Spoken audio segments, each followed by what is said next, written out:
Hello students, अनिमा class में आपका स्वागत है। मैं आज आप लोगों को क्लास 8 हिस्ट्री का पार्ट 2 व्यापार से साम्राज्य तक इस पूरा चैप्टर को पूरे अच्छे से समझाऊंगी। ठीक है, इसके साथ साथ इस चैप्टर का अगर आपको प्रश्नोत्तर वीडियो या फिर क्लास नोट्स चाहिए तो आप प्रश्नोत्तर वीडियो इसका आप यूट्यूब के द्वारा आपको मिल जाएगा। और रहा बात इसका क्लास नोट्स का, तो आपको वीडियो के एंड में इसका की नोट्स के रूप में आपको मिल जाएगा। बहुत सारे स्टूडेंट्स का क्या होता है कि सोचते हैं कि इतना लंबा लंबा कौन उतारेगा। ठीक है, जो मैं क्लास में टाइम आपको बताती हूँ, तो अगर आपको वो नहीं लिखना होगा तो आप इस वीडियो के एंड में आपको मिल जाएगा, आप उसको उतार लीजिए। आपका वो एक ओवरव्यू के टाइप में रहेगा कि इस चैप्टर में आपने क्या क्या पढ़ा। आपको उसमें एकदम छोटा छोटा पॉइंट में लिखा हुआ रहेगा, तो आप उसको पढ़िएगा तो आपका दिमाग में पूरा आ जाएगा। जब आप इस वीडियो को पूरा अच्छे से देख लीजिएगा, पूरा स्टार्टिंग से लेके लास्ट तक, तो फिर लास्ट में जब वो जो आपका वीडियो रहेगा, यानी कि लास्ट में जो आपका नोट्स जो रहेगा, उसको जब आप लिखिएगा तो आपको ऑटोमेटिक सारा कुछ दिमाग में आने लगेगा कि मैडम ने हम लोगों को क्या क्या पढ़ाया, क्या नहीं, इसमें क्या था, उसमें क्या था, सारा कुछ आपको डिटेल में, बस आपको वीडियो को पूरे अच्छे से पूरा कॉन्सेंट्रेट होकर के देखना होगा, पूरा कंसेंट्रेशन के साथ देखना होगा। ठीक है, तो और इसके साथ साथ जो क्लास 6 से लेकर 12 तक के मैं हर एक स्टूडेंट्स को बता दे रही हूँ कि आप लोगों को हर एक सब्जेक्ट का, चाहे वो हिंदी हो, इंग्लिश हो, मैथ हो, या फिर साइंस हो, या फिर सोशल साइंस हो, हर एक सब्जेक्ट का आपको क्लास 6 से लेकर 12 तक के स्टूडेंट्स के लिए हर एक सब्जेक्ट का, हर एक चैप्टर का आपको क्लास नोट्स ऐसे ही लास्ट में मिलेगा। फिर लेक्चर वीडियो प्लस जो प्रश्नोत्तर वीडियो है वो आपको अनिमा क्लासेस में मिल जाएगा। इसके साथ साथ क्लास 8 से लेकर 12 तक के स्टूडेंट्स के लिए स्पेशली एमसीक्यू और प्रीवियस ईयर क्वेश्चन हर एक सब्जेक्ट का, हर एक चैप्टर का आपको मिलेगा। यानी कि एमसीक्यू यानी कि मल्टीपल चॉइस क्वेश्चंस, और पीवाईक्यू यानी कि प्रीवियस ईयर क्वेश्चन आपको अनिमा क्लासेस में मिलेगा। तो आप लोग अनिमा क्लासेस को जरूर से जरूर सब्सक्राइब कर लीजिए। ठीक है, ताकि आप लोगों का जो एग्जाम का प्रिपरेशन है वो काफी अच्छे ढंग से हो सके। और तो और आप लोगों का जो आप लोग ज्यादा से ज्यादा मार्क्स गेन कर पाए एग्जाम के टाइम पे। ठीक है, तो चलिए इस चैप्टर को पढ़ाने से पहले इस चैप्टर में आप लोगों को क्या क्या पढ़ना है इसके बारे में बताती हूँ। ठीक है, महत्वपूर्ण बिंदु, पहला आपका पॉइंट है मुगल साम्राज्य का अंत और अंग्रेजों का आगमन। यानी कि मैंने आप लोगों को क्लास 7 में जो भी स्टूडेंट्स मेरे क्लासेस को अटेंड करते हैं, तो उन लोगों को मैंने आप लोगों को क्लास 7 में ये पढ़ाया कि जो मध्यकालीन जो इतिहास है उसमें क्लास 7 का आपको पूरे डिटेल में पढ़ना है। ठीक है, यानी कि मध्यकालीन इतिहास क्लास 7 का ही बुक में जो हिस्ट्री में है, मध्यकालीन इतिहास का पूरा जानकारी उसमें आपका दिया हुआ है, यानी कि शुरुआत से लेके अंत तक मैंने आप लोगों को उस टाइम पढ़ाया। तो लास्ट जो आपका था वो था मुगल साम्राज्य। मुगल साम्राज्य को मैंने आप लोगों को पढ़ाया था। तो मुगल साम्राज्य जो था वो लास्ट शासक सत्ता था। तो उसके बाद क्या आता है कि आपका आधुनिक इतिहास आता है। ठीक है, मध्यकालीन इतिहास खत्म हो जाने के बाद आधुनिक कालिक इतिहास आता है। आधुनिक कालिक इतिहास में सबसे पहले कौन आते हैं? अंग्रेज आते हैं।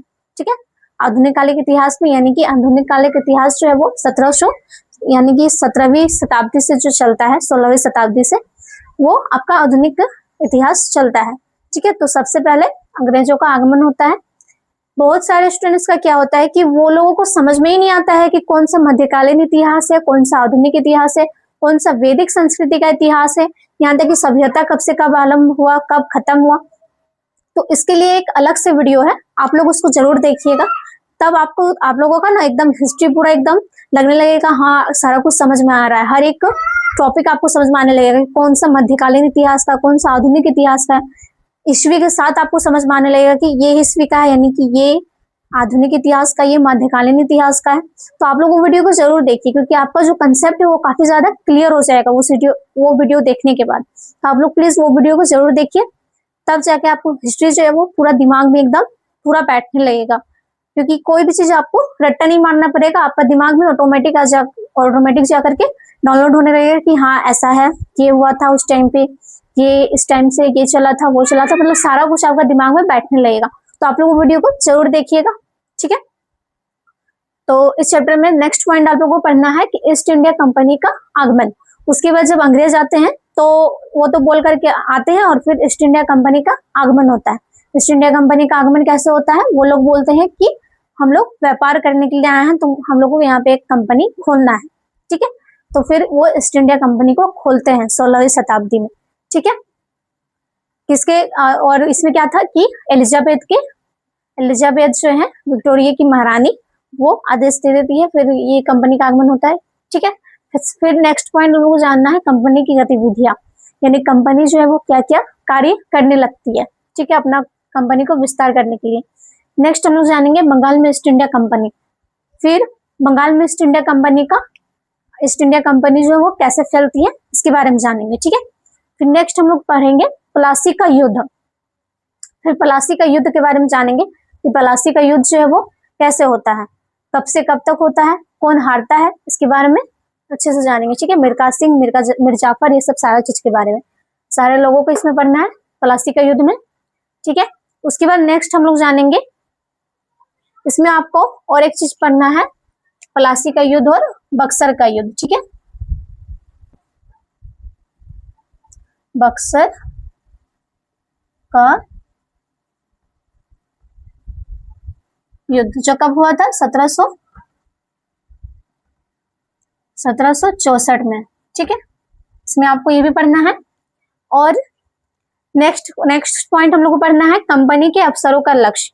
फिर जो कंपनी के जो अफसर होते थे, यानी कि जो अंग्रेजी अधिकारी जो होते थे, तो उन लोगों का लक्ष्य क्या होता था, इसके बारे में जानेंगे। उन लोगों का लक्ष्य क्या होता था कि भारत पर कैसे गुलाम बनाया जा सके, कैसे अपना कंपनी को विस्तार किया जा सके, तो उनका लक्ष्य के बारे में जानेंगे। फिर नेक्स्ट पॉइंट हम लोग जानेंगे कंपनी का फैलता साम्राज्य। फिर धीरे धीरे जब बंगाल में जब ईस्ट इंडिया कंपनी का आगमन हुआ, यानी कि बंगाल में जब ईस्ट इंडिया कंपनी स्थापित हुई, फिर धीरे धीरे उनका साम्राज्य जो कहाँ तक फैलते चला गया, इसके बारे में जानेंगे। फिर हम लोग नेक्स्ट पॉइंट जानेंगे शेर मैसूर टीपू सुल्तान के बारे में कुछ जानेंगे। उन्होंने आंग्ल मैसूर युद्ध के बारे में जानेंगे, ठीक है। टीपू सुल्तान के बारे में जानने के बाद आंग्ल मैसूर युद्ध के बारे में भी इसमें पढ़ना है, ठीक है, टीपू सुल्तान के पढ़ने के टाइम। फिर हम लोग जानेंगे मराठों के साथ संघर्ष। जब आंग्ल मैसूर युद्ध भी होता है, तो फिर उसके बाद होता है मराठों के साथ संघर्ष भी अंग्रेज करते हैं, आंग्ल मराठा संघर्ष, ठीक है। प्रथम आंग्ल मराठा संघर्ष आपको पढ़ना है, द्वितीय पढ़ना है, ठीक है, तृतीय पढ़ना है। 3 होता है मराठों के साथ संघर्ष, और आंग्ल मैसूर जो होता है उसमें 4 युद्ध होते हैं, जिसमें जो 2 युद्ध रहता है वो आपका हैदर अली के टाइम तक खत्म हो जाता है, और जो 2 युद्ध होता है वो टीपू सुल्तान और अंग्रेजों के बीच में होता है। और मराठों के साथ जो संघर्ष होता है वो तीन बार में होता है, यानी कि प्रथम आंग्ल मराठा युद्ध, सेकेंड और फिर थर्ड, ठीक है। इसमें आप लोग ये सब पढ़ना है। फिर नेक्स्ट हम लोग जानेंगे विलय का सिद्धांत।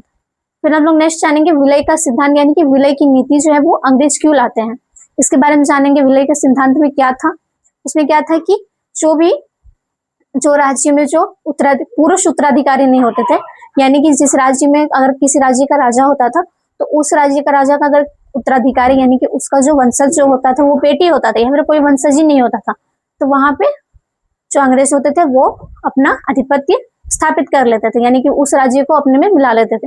तो विलय की संधि के बारे में डिटेल में हम लोग जानेंगे। फिर नेक्स्ट जानेंगे नए शासन की व्यवस्था के बारे में, यानी कि जब वॉरेन हेस्टिंग्स आता है तो फिर नए शासन व्यवस्था को स्थापित करता है। सबसे पहले गवर्नर जनरल वही आते हैं और नए शासन व्यवस्था को वो स्थापित करते हैं, तो इसके बारे में जानेंगे। फिर नेक्स्ट हम लोग जानेंगे कंपनी की सेना, यानी कि कंपनी की सेना जो है वो किस प्रकार बढ़ती है, कंपनी की सेना में भी थोड़ा बहुत चेंजेस आता है। तो इस चैप्टर में आप लोगों को ये सब सारा कुछ पढ़ना है, तो आप लोग अच्छे से पढ़िएगा, ठीक है।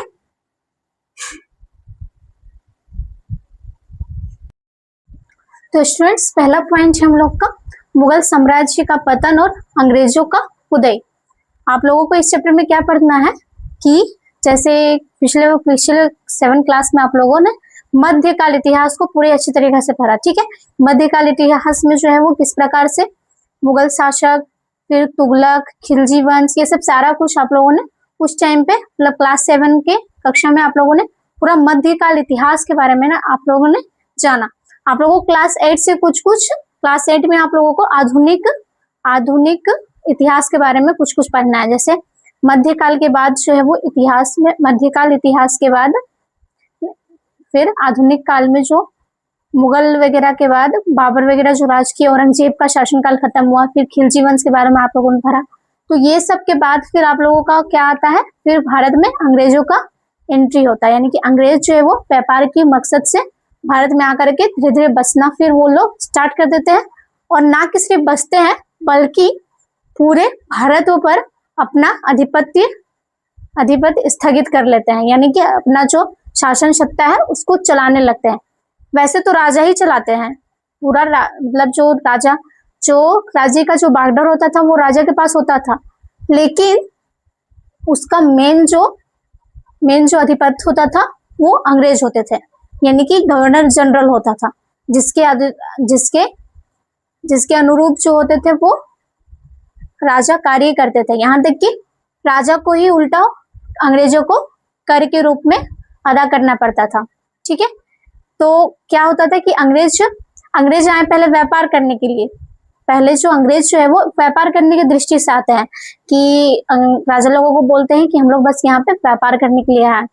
फिर धीरे धीरे वो फूट डालो राज करो की नीति को वो अपनाते हैं, और फिर वैसे ही उस नीति को अपना करके फिर वो ईस्ट इंडिया कंपनी को खोलते हैं सबसे पहले। ठीक है, ईस्ट इंडिया कंपनी को खोलते हैं। तो ईस्ट इंडिया कंपनी को खोलने की वजह से उन लोगों का जो आधिपत्य है वो धीरे धीरे विस्तृत रूप से बढ़ते जाता है। ठीक है, तो आप लोगों को क्लास 8 में आधुनिक इतिहास के बारे में जानना है। यानी कि मध्यकाल के बाद जो आधुनिक इतिहास जो 1800 से जो स्टार्ट हुआ है, ठीक है, उतना 1800 से आपका पूरा आजादी तक का आपको पूरा सिलेबस को जानना है। यानी कि पूरा जो इतिहास को जानना है। ठीक है, उसी को आधुनिक इतिहास कहा जाता है। मैंने आप लोगों को एक वीडियो में ऑलरेडी बना चुकी है जिसमें आप लोगों का वैदिक संस्कृति किस प्रकार से स्टार्ट होता है, कब स्टार्ट होता है, फिर सभ्यता का आरंभ कैसे होता है, कब आरंभ होता है, ठीक है, कब से कब तक सभ्यता चलता है, फिर यहाँ तक कि जो प्राचीन इतिहास है उसके बारे में वो कब से स्टार्ट होता है, फिर मध्य इतिहास कब तक चलता है। फिर इस टाइप का वीडियो मैं बना चुकी हूँ, तो आप लोग उस वीडियो को जरूर देख लीजिएगा, तब जाके आपको जो है इतिहास का हर एक जानकारी आपको अच्छे से मिलेगा। क्योंकि ज्यादातर स्टूडेंट्स का ये कहना है, ज्यादातर स्टूडेंट्स जो है वो पढ़ तो लेते हैं लेकिन उन लोगों को समझ में आता नहीं कि कब से कौन सा ईस्वी कहाँ से कहाँ तक चला, कब प्राचीन इतिहास चला, कब जो है कि वैदिक संस्कृति चला, ठीक है, कब मध्यकालीन इतिहास चला और कब से आधुनिक इतिहास चला। तो आप लोग उस वीडियो को जरूर से जरूर देखें, तब जाके आपको हिस्ट्री का हर एक चीज का नॉलेज आपके दिमाग में बैठेगा और आप लोग को रट्टा मारने का किसी भी चीज का जरूरत नहीं पड़ेगा। आपको हर चीज एकदम माइंडली पूरा समझ में आते जाएगा और इससे आप लोगों को जो पढ़ने में वो काफी ज्यादा आसानी होगी। ठीक है, तो फिलहाल इस चैप्टर को स्टार्ट करती हूँ। सबसे पहला पॉइंट है हम लोग का मुगल साम्राज्य का पतन और अंग्रेजों का उदय। तो मुगल साम्राज्य का पतन हो जाता है और फिर क्या होता है कि अंग्रेजों का एंट्री भारत में हो जाता है, यानी कि अंग्रेज जो है उन लोगों का उदय हो जाता है। ठीक है, औरंगजेब की मृत्यु के बाद उत्तराधिकारियों के अभाव में मुगल साम्राज्य कमजोर होने लगा। सबसे लास्ट में जो है वो मुगल साम्राज्य का शासन रहता है और लास्ट शासक जो रहता है वो औरंगजेब रहता है। तो औरंगजेब की मृत्यु जब हो जाती है तो मुगल साम्राज्य जो है वो काफी ज्यादा कमजोर होने लगता है, क्योंकि वो ही जो है वो लास्ट उत्तराधिकारी रहता है और उसकी मृत्यु के बाद फिर जो शासन सत्ता है वो काफी ज्यादा कमजोर होने लगती है। ठीक है, मुगल सूबेदारों और बड़े जमींदारों ने अपनी अपनी क्षेत्रों में राजतंत्र शक्ति स्थापित कर ली। यानी कि जो बड़े बड़े जो जमींदार लोग थे, अब तो राजा रहे नहीं, तो बड़े बड़े जमींदार जो लोग थे वो लोग क्या करते हैं कि अपना आधिपत्य जो है वो शासन सत्ता अपना स्थापित कर लेते हैं। यानी कि अपना अपना जो जमीन है उसको खुद के आधिपत्य में ले लेते हैं, यानी खुद स्वतंत्र शक्ति स्थापित कर लेते हैं। ठीक है, व्यापार के लिए अंग्रेज भारत में ईस्ट इंडिया कंपनी के रूप में आए। मैंने अभी आप लोगों को बताया कि वो व्यापार करने की दृष्टि से आते हैं और ईस्ट इंडिया कंपनी को वो लोग खोल देते हैं।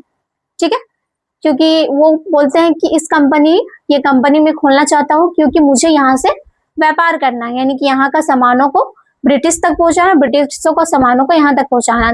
आप लोगों का भी जो जरूरत होगा वो चीज आप लोगों को मिल जाएगा और हम लोग को जो जरूरत चीज होगा वो हम लोग यहाँ से ले लिया करेंगे। ठीक है, तो इससे क्या होगा कि हम लोग का जो व्यापारिक जो संबंध है वो स्थगित रहेगा। ठीक है, इस उद्देश्य से मतलब इस ऐसा बोल करके वो लोग आते हैं, लेकिन उन लोग का असली उद्देश्य जो है, असली मकसद जो है वो कुछ और रहता है, यानी कि क्या रहता है, भारत को गुलाम बनाना। ठीक है, व्यापार के लिए अंग्रेज, ठीक है, अंग्रेजों को व्यापारिक प्रभुत्व के लिए पुर्तगालों और डचों से संघर्ष करना पड़ा। अंग्रेज जो है व्यापार करने के लिए उन लोगों को क्या करना पड़ा कि जो पुर्तगाली जो लोग थे और जो डच लोग थे, यानी कि जो, क्योंकि उस टाइम पे कुछ कुछ पुर्तगाली भी थे बचे हुए और कुछ डच लोग थे, तो उन लोगों से वो लोग संघर्ष करते हैं, यानी कि युद्ध करते हैं अंग्रेज लोग। ठीक है, व्यापार करने के लिए। इन संघर्षों में अंग्रेज सफल रहे और भारत के व्यापार पर उनका प्रभाव डचों से संघर्ष करना पड़ा बढ़ गया। धीरे धीरे अंग्रेजों ने अपनी राजनीतिक शक्ति भी स्थापित कर दी। भारत की विशाल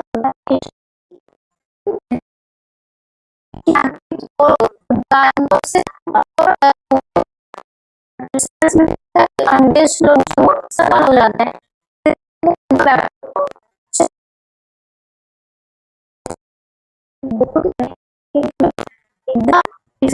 विस्तृत हो जाती है। ठीक है, इतना बड़ा कंपनी हो जाता है कि वो जो है अब एक तो व्यापार करने के उद्देश्य से आया था, लेकिन अब क्या होता है कि वो धीरे धीरे शासन सत्ता को उन लोग स्थापित करने लगता है भारत में आकर के। ठीक है, उसके बाद हम लोग जानेंगे next point, east India company का आगमन। ठीक है, ये आपका बस एक इंट्रो के रूप में था। अब यहाँ से जो आपका चैप्टर स्टार्ट हो रहा है। ठीक है, तो सबसे पहला पॉइंट है आपका ईस्ट इंडिया कंपनी का आगमन, यानी कि ईस्ट इंडिया कंपनी का आगमन कब होता है और कैसे होता है। तो इंग्लैंड के व्यापारियों ने मिलकर ईस्ट इंडिया कंपनी की स्थापना की। 31 दिसंबर 1600 ईस्वी को एलिजाबेथ ने कंपनी को पूर्वी देशों में व्यापार का विशेष अधिकार प्रदान किया। इंग्लैंड का जो कुछ कुछ व्यापारी रहता है वो लोग मिल करके और ईस्ट इंडिया कंपनी को स्थापित करता है। ठीक है, और तो और एलिजाबेथ जो है, जो किंग ऑफ विक्टोरिया थी। ठीक है, आप लोगों को पता होगा कि क्वीन ऑफ विक्टोरिया थी, यानी कि विक्टोरिया की जो महारानी थी एलिजाबेथ, वो क्या करती है कि 31 दिसंबर 1600 ईस्वी को वो ईस्ट इंडिया कंपनी को व्यापार करने के लिए मंजूरी दे देती है। ठीक है, पूर्वी दिशा में व्यापार विशेष अधिकार प्रदान किया, यानी कि मंजूरी दे देती है कि आप लोग व्यापार कर सकते हैं भारत में। ठीक है, इस अधिकार के अनुसार इंग्लैंड की अन्य कंपनियां इस क्षेत्र में व्यापार नहीं कर सकती थी। लेकिन एक चीज था कि उस टाइम पे और दूसरा कंपनी जो है वो इंग्लैंड का कोई और कंपनी यहाँ पे आकर के व्यापार नहीं कर सकता था सिवाय ईस्ट इंडिया कंपनी के। भारत में कंपनी के आने से पहले वास्को डी गामा 1498 ईस्वी में कालीकट पहुंच चुका था। डच और पुर्तगाली व्यापार भी भारत में व्यापार कर रहे थे। क्या होता है कि जब ईस्ट इंडिया कंपनी का जब स्थापित होता है तो उससे पहले जो है वो वास्को डी गामा भारत पहुंच चुके रहते हैं। ठीक है, 1498 ईस्वी में, और तो और कालीकट पहुंच चुका था। डच और पुर्तगाली व्यापारी भी भारत में व्यापार कर रहे थे। यहाँ तक कि डच और जो पुर्तगाल लोग जो थे वो भी व्यापार के ही मकसद से आए थे और वो भी व्यापार कर रहे थे। भारत में रेशम, सूती कपड़े, काली मिर्च, लौंग, इलायची, दालचीनी और नील जैसी वस्तुओं की यूरोप में ऊंचे दामों पर बेचते थे। यूरोपीय कंपनियों के बीच प्रतिस्पर्धा बढ़ने से वस्तुओं की कीमतें बढ़ने लगी और मुनाफा घटने लगा। क्या होता है कि जो यहाँ का जो भारत का जो काली मिर्च था, और तो और काली मिर्च के अलावा और क्या क्या था, काली मिर्च, रेशम, सूती कपड़े, लौंग, इलायची, दालचीनी और सबसे ज्यादा नील, ये सब जो है वस्तुएं ये यूरोप में ऊंचे दामों पर बेचे जाते थे। यानी कि यहाँ से सारे सामानों को यूरोप में ले जाया जाता था और ऊंचे दामों पर वहां पे बेचा जाता था। और यहाँ की वस्तुएं जो है वो धीरे धीरे फिर यहाँ की वस्तुएं जो है अब ज्यादा चीज था। ठीक है, अगर सपोज डेट अगर कम मात्रा है किसी चीज का, ठीक है, जैसे जब किसान लोग जो है जब खेती नहीं करते हैं, ठीक है, तब आपको मार्केट में जो है किसी भी सब्जी का रेट आपको काफी ज्यादा मिलेगा। लेकिन जब देख रहे हैं किसान जो है खेती काफी ज्यादा मात्रा में कर रहा है तो आपको दिखेगा कि बहुत सारा सब्जी है, तब आपका रेट जो है वो कम हो जाता है। लेकिन जब कम मात्रा में जब खेती करता है किसान, यानी कि कुछ लोग खेती करते हैं, जैसे पिछले साल में काफी ज्यादा वर्षा हुई थी, तो वर्षा होने के कारण जो है वो किसान लोग जो है वो खेती अच्छे से नहीं कर पाते, क्योंकि इतना ज्यादा बारिश हुई थी कि किसान जो है धान भी अच्छे से नहीं कर पाए थे पिछले साल। तो खेती तो बहुत दूर की बात है, जिसके कारण जो है आपका पिछले साल सब्जी का जो रेट था वो काफी ज्यादा था। वस्तु कम है तो आपका रेट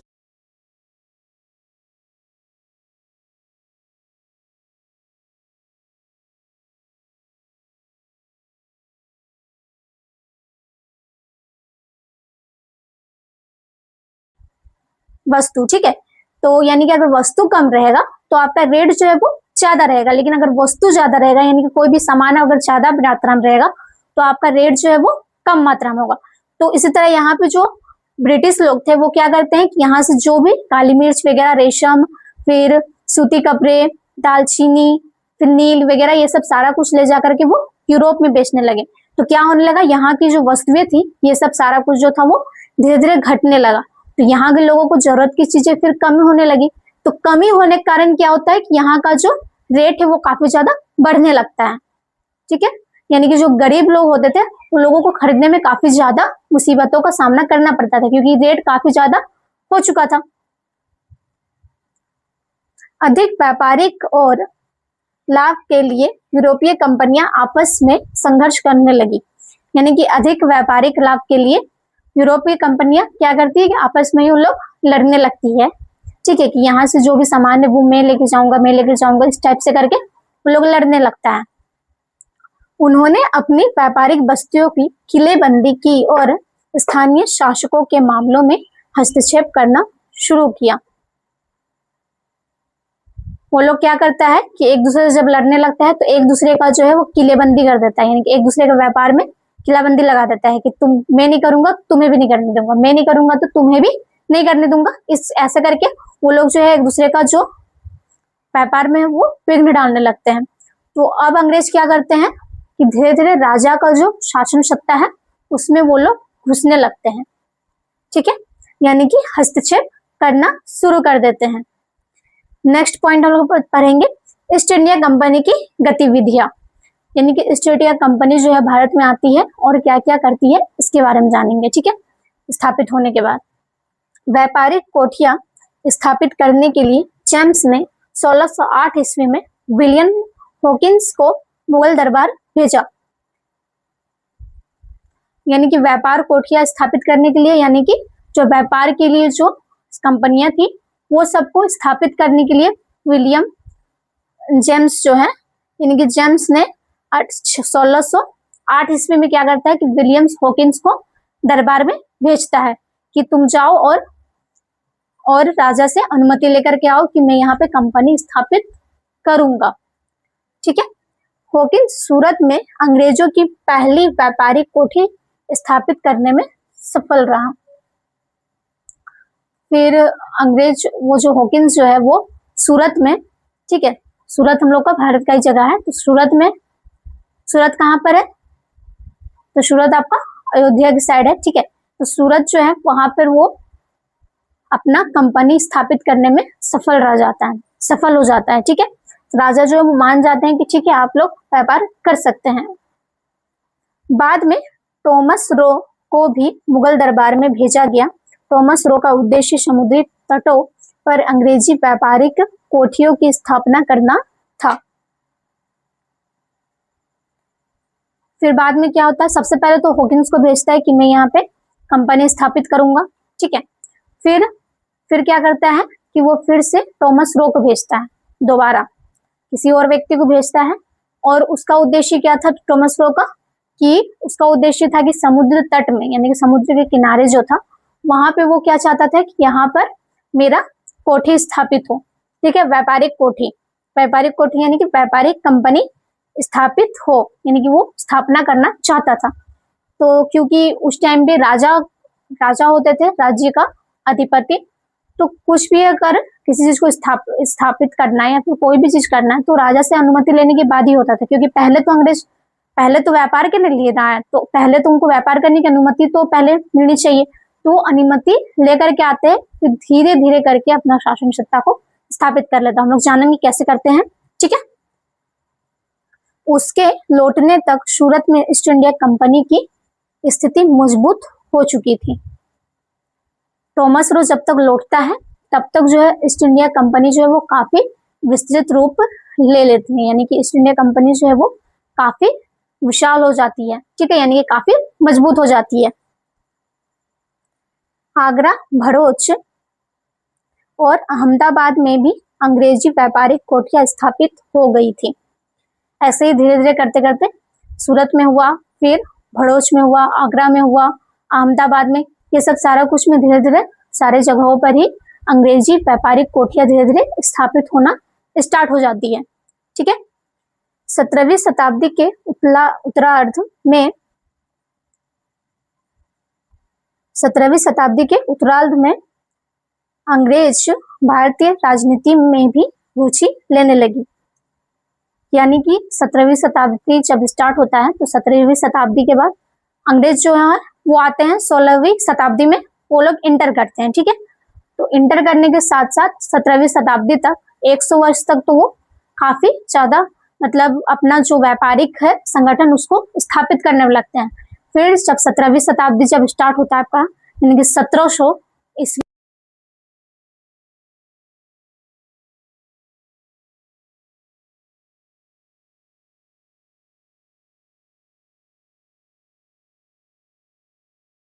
क्या चीज मनमुटाव है,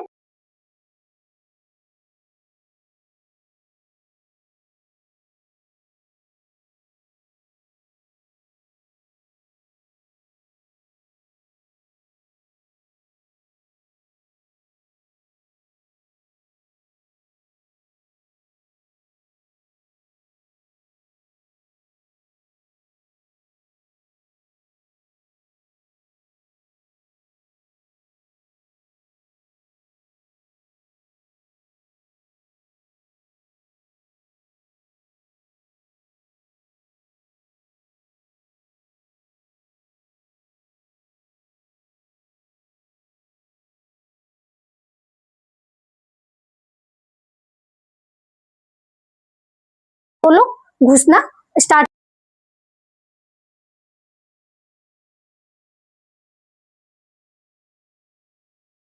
धीरे धीरे बढ़ाने लगे।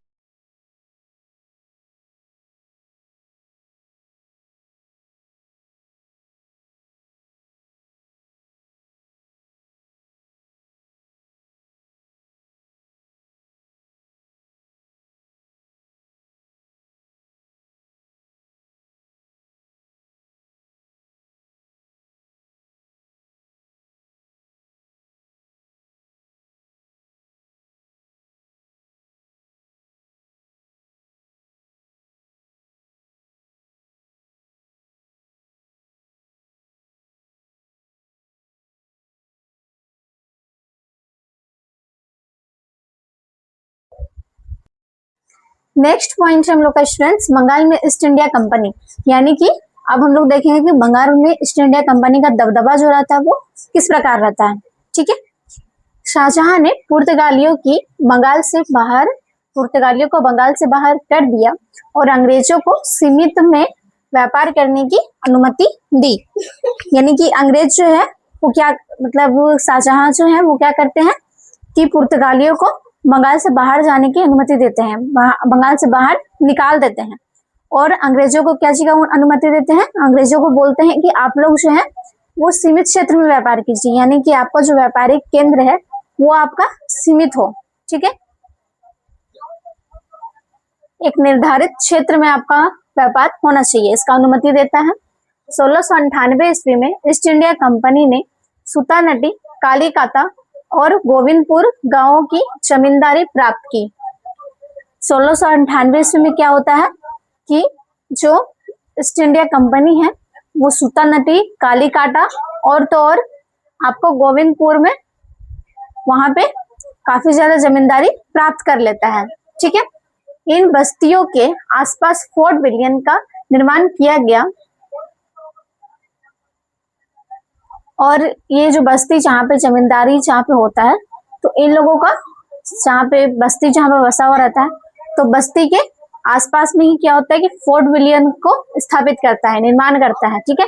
बाद में यही क्षेत्र कालीकाता नगर के रूप में विकसित हुआ फिर यही क्षेत्र क्या नाम में पड़ गया आपका, कालिकाता के नाम पे, यानी कि जहाँ पे ईस्ट इंडिया कंपनी जो है वो कुछ कुछ जगहों पर अपना आसपास में जो फोर्ट विलियम बनाती है, तो उसी जगह का नाम क्या पड़ जाता है, कालिकाता पड़ जाता है। औरंगजेब के फरमान से कंपनी को शुल्क मुक्त व्यापार करने की अनुमति मिली।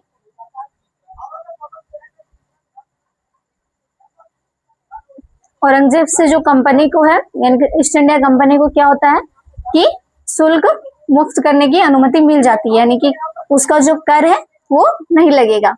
ठीक है, शुल्क मुक्त व्यापार करने की अनुमति मिलती है।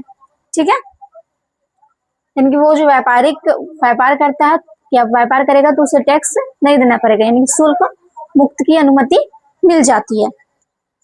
ठीक है, उसके बाद कंपनी ने अधिकारी निजी व्यापार भी करते थे और कर देने से बचते थे।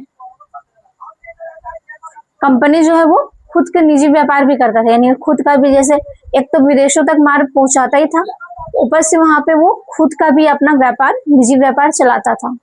ठीक है, और उससे और जो कर देने से भी वो बचता था। इससे बंगाल के नवाब मुर्शिद कुली खां और कंपनी ने बीच संघर्ष हो गया। यह टकराव आगे चलकर बंगाल में अंग्रेजी सत्ता के विस्तार का कारण बना। यानी कि इसके बाद क्या होता है कि मुर्शिद कुली खां और कंपनी के बीच क्या होता है कि संघर्ष हो जाता है। ठीक है, यानी कि युद्ध छिड़ जाता है और धीरे धीरे क्या होता है कि अंग्रेजी सत्ता धीरे धीरे और ज्यादा विस्तारित रूप से बढ़ने लगती है। नेक्स्ट पॉइंट हम लोग का स्टूडेंट्स, युद्ध की और बढ़ता टकराव। यानी कि जब ये सब होता है कि कंपनी धीरे धीरे काफी ज्यादा स्थगित होने लगती है, काफी जगहों में वो अपना फैलाव बना लेती है, तो क्या करता है, युद्ध छिड़ जाता है कंपनी और मुर्शिद कुली खां के बीच। तो फिर वो जो युद्ध है वो एक बड़ा रूप ले लेता है, यानी कि टकराव जो है वो धीरे धीरे बढ़ता चला जाता है, युद्ध की ओर बढ़ता चला जाता है। ठीक है, औरंगजेब की मृत्यु के बाद बंगाल के नवाब अपनी शक्ति बढ़ाने में जुट गए। औरंगजेब जो है वो लास्ट शासक थे, मुगल शासक का, तो उसकी मृत्यु के बाद जो है अंग्रेज जो है वो अपना शक्ति को बढ़ाने में जुट जाते हैं। यानी कि किस प्रकार से शक्ति को बढ़ाते हैं कि वो राजनीतिक व्यवस्था और सामाजिक व्यवस्था को काफी गौर से समझने लगते हैं, जानने लगते हैं कि यहाँ का जो सामाजिक परिस्थिति कैसा है, स्थिति कैसा है और आर्थिक स्थिति कैसा है, और इसके साथ साथ राजनीतिक स्थिति को भी वो लोग काफी ज्यादा अच्छे से देखने लगते हैं और उन लोग जानने की कोशिश करते हैं कि आखिर भारतीयों में किस बात की कमजोरी है, क्योंकि जब तक कमजोरी पता नहीं चलेगा तब तक वो जो है वो अपना आधिपत्य स्थापित नहीं कर पाएंगे। ठीक है, तो वो धीरे धीरे काफी ज्यादा घुसने लगते हैं हर चीजों में, चाहे वो राजनीतिक हो, चाहे वो आर्थिक हो, चाहे वो राजा से जुड़ा हुआ कोई विषय हो, तो वो जो है वो काफी ज्यादा इंटरफेयर करने लगते हैं। ठीक है, और अपनी शक्ति को बढ़ाने में जुट जाते हैं। ठीक है, अंग्रेज दक्षिण भारत में फ्रांसीसियों में विजय प्राप्त कर चुके थे और बंगाल से भी भारी धन कमा रहे थे। अंग्रेज जो है वो पश्चिम भारत से फ्रांसीसियों से विजय प्राप्त कर लेते हैं, यानी कि सीधा भारत में जो फ्रांसीसी लोग थे उन लोगों से ये लोग जीत चाहते हैं और बंगाल में काफी ज्यादा धन संग्रह कर लेते हैं, धन को कमा लेते हैं। मुर्शिद कुली खां, अलीवर्दी खां और सिराजुद्दौला बंगाल के प्रमुख नवाब थे। नवाब अंग्रेजों की कर छूट, नजराना न देने, सिक्के ढालने तथा किलेबंदी करने की गतिविधियों का विरोध करते थे। मुर्शिद कुली खां, अलीवर्दी खां और सिराजुद्दौला जो थे वो बंगाल के ये तीन जो थे, पहला था मुर्शिद कुली खां, दूसरा अलीवर्दी खां और तीसरा आपका हो गया सिराजुद्दौला। ये तीनों जो थे वो आपके बंगाल के प्रमुख नवाब थे, यानी कि ये जो तीनों का जो सत्ता था वो काफी ज्यादा मजबूत था। ठीक है, जिसके कारण इन्हें प्रमुख माना जाता है। तो क्या है कि जो अंग्रेज होते थे वो ना तो कर देते थे अच्छे तरीका से, नहीं कर छूट हो गया था, फिर नजराना भी नहीं देते थे, नजराना देते थे, सिक्के ढालते थे और तो और किलेबंदी हमेशा करते रहते थे। तो इसके लिए वो जो मुर्शिद कुली खां हैं और अलीवर्दी खां हैं और सिराजुद्दौला जो है वो काफी ज्यादा इसके यानी कि अंग्रेजों के विरोधी थे। अंग्रेज और बंगाल के नवाब अपने अपने अधिकारों को सही ठहराने का प्रयास कर रहे थे। अंग्रेज जो है वो तो खुद को सही साबित करने में ही लगे हुए थे, क्योंकि सही साबित क्यों करना चाह रहे थे कि उन लोगों को व्यापार ही सिर्फ नहीं करना है, उन लोगों को पूरा भारत में अपना हुकूमत स्थापित करना है। तो वो तो अपने आप को सही ठहराने में लगे ही हुए थे। लेकिन बंगाल के नवाब जो वो अपने आप को क्यों सही साबित करना चाहते थे, ताकि भारत जो है वो गुलाम ना बन सके, क्योंकि इन लोगों को धीरे धीरे उनका मकसद समझ में आने लगा था। दोनों पक्षों के बीच तनाव और संघर्ष बढ़ता गया। अंततः यह टकराव प्लासी का युद्ध तक पहुंच गया। यह युद्ध अंग्रेजी सत्ता में एक महत्वपूर्ण घटना साबित हुआ। यानी कि अगर ऐसा होने लगा तो धीरे धीरे तनाव जो है वो बढ़ता चला गया, ठीक है। और जिसकी वजह से एक दिन अंततः क्या होता है कि ये जो तनाव है ये इतना बढ़ जाता है कि युद्ध का रूप ले लेता है। कौन सा युद्ध का रूप? प्लासी का युद्ध का रूप ले लेता है। और प्लासी का युद्ध जो होता है वो तो काफी कम टाइम का है, लेकिन यह अंग्रेजी सत्ता में एक महत्वपूर्ण रचना का काम करता है, ठीक है, महत्वपूर्ण घटना का साबित हो जाता है इसमें। अब हम लोग नेक्स्ट पॉइंट जानेंगे, प्लासी का युद्ध। प्लासी का युद्ध में क्या हुआ था? प्लासी का युद्ध कब हुआ था? 1757 में, यानी कि 1757 में। अलीवर्दी खान की मृत्यु के बाद सिराजुद्दौला बंगाल का नवाब बना। अंग्रेज चाहते थे नवाब उनके व्यापारिक हितों की रक्षा करे, लेकिन सिराजुद्दौला इसका विरोध करता था। अलीवर्दी जो खां है, ठीक है, उनका मृत्यु के बाद उसका यानी कि बंगाल का नवाब जो है वो सिराजुद्दौला बन जाता है, ठीक है। और बंगाल का नवाब बनता है तो अंग्रेज का दिमाग में क्या चलता है कि ये नवाब जो है यानी कि सिराजुद्दौला जो है वो हमारे हितों के लिए, यानी कि हम जो बोल रहे हैं वो हमारे हितों के लिए ये कार्य करें, ठीक है। यानी कि मैं जो बोल रहा हूँ वो मेरा फायदा हो, जो भी मैं बोल रहा हूँ वो ये मेरा बात माने, ताकि जिसमें मेरा फायदा हो। लेकिन सिराजुद्दौला जो था वो इनकार कर देता था, यानी कि साफ मना कर देता था, विरोध कर देता था, जिसके वजह से क्या होता था कि अंग्रेज नवाब के विरोधियों को संरक्षण दे रहे थे और उसके विरुद्ध षड्यंत्र कर रहे थे। सिराजुद्दौला ने 1756 ईस्वी में नवाब के कासिम बाजार और फोर्ट विलियम पर कब्जा कर लिया। अंग्रेज जो क्या करते हैं, सिराजुद्दौला उनकी बातों को मानने से इनकार कर देता है, साफ मना कर देता है, ठीक है, यानी कि विरोध करता है। तो अंग्रेज क्या करते हैं कि नवाब के खिलाफ जो भी नवाब के खिलाफ जो होते थे उन लोगों को अपना टीम में मिलाते थे और उन लोगों को बोलते थे कि किसी भी लालच दे करके मैं तुमको ये दे दूंगा या फिर ये कर दूंगा या फिर नवाब बना दूंगा, ऐसे कुछ बोल करके। और वो लोग नवाब के विरोधी जो होते थे उन लोगों को अपने में शामिल करना स्टार्ट कर दिए थे। और इसके साथ साथ नवाब के पीछे वो लोग षड्यंत्र भी रच रहे थे कि इसको कैसे हटाया जा सके, ठीक है। और एक तरफ जो सिराजुद्दौला है वो क्या करता है कि कासिम बाजार और फोर्ट विलियम को अपना कब्जा में कर लेता है, ठीक है।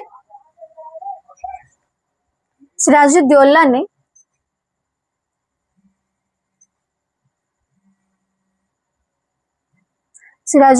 ने अंग्रेजी की किलेबंदी रोकने, राजनीतिक हस्तक्षेप न करने और बकाया राजस्व चुकाने का आदेश दिया।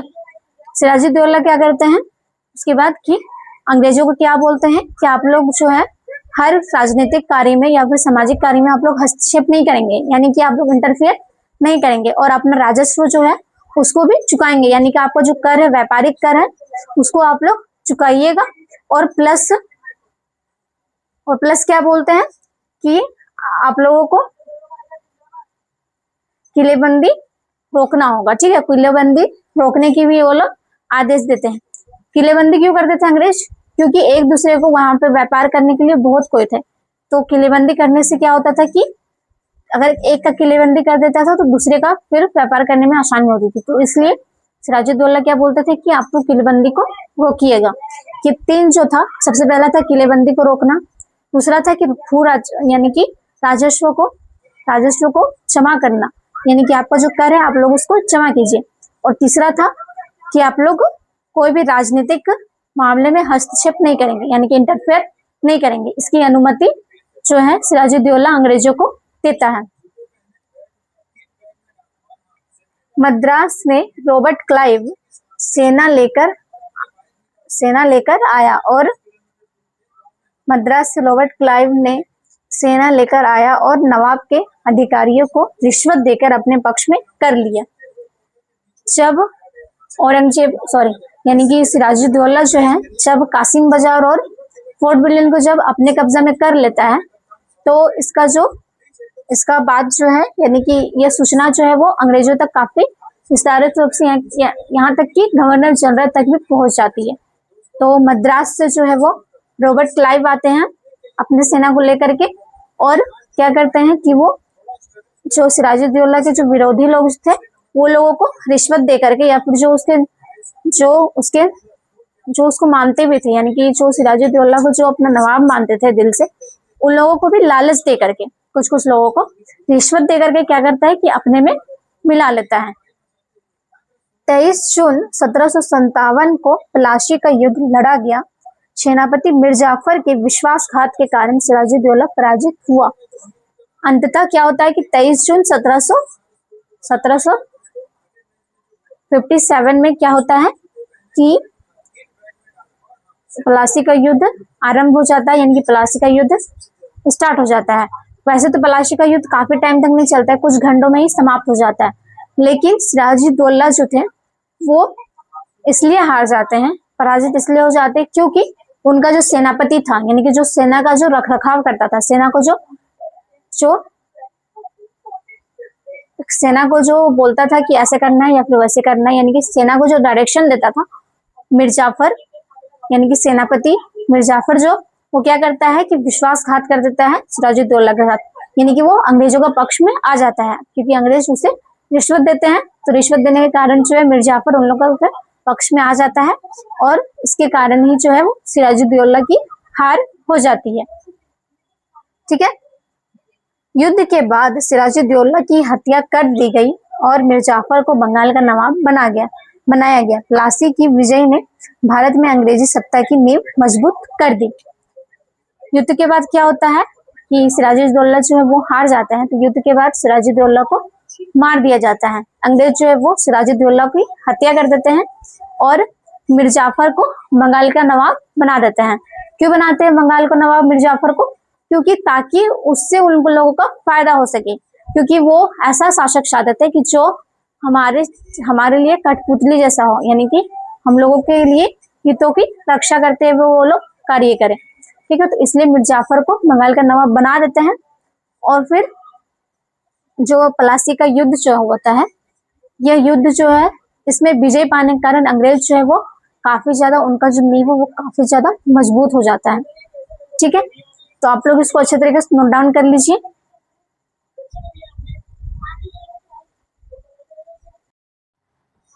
तो नेक्स्ट पॉइंट है हम लोग का स्टूडेंट्स, मीर कासिम और बक्सर का युद्ध, यानी कि जब सिराजुद्दौला की जब अंग्रेज हत्या कर देते हैं तो फिर क्या होता है कि मिर्जाफर को बंगाल का नवाब बना दिया जाता है। अंग्रेज जो है वो मिर्जाफर को बंगाल का नवाब बना देते हैं, लेकिन जो मिर्जाफर थे, मतलब जो अंग्रेज थे, वो चाहते थे कि मिर्जाफर जो है वो हम लोगों का हित में कार्य करे, और उन लोगों का हित में कार्य भी करता था स्टार्टिंग में, लेकिन धीरे धीरे क्या होता है जो मिर्जाफर है वो क्या करता है कि अपना जनता का हित में भी कार्य करना स्टार्ट कर देता है, जिसके वजह से जो अंग्रेज थे वो काफी ज्यादा क्रोधित हो जाते हैं और उन लोगों को बर्दाश्त नहीं होता, और वो क्या करते हैं मीर कासिम को फिर बंगाल का नवाब बना देते हैं।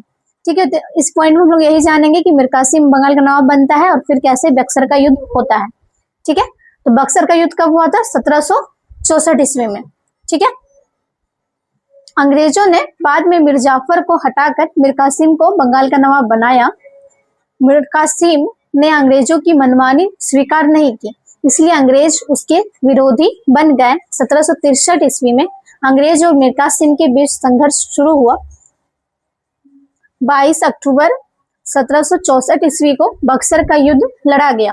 युद्ध में मीर कासिम, शाह आलम द्वितीय और अवध के नवाब की संयुक्त सेना अंग्रेजों के विरुद्ध थी। अंग्रेजी सेना का नेतृत्व हेक्टर मुनरो ने किया। अंग्रेजों ने संयुक्त सेना को पराजित किया। यानी कि क्या होता है कि मीर जाफर को हटा करके और मीर कासिम को बंगाल का नवाब अंग्रेज बना देते हैं।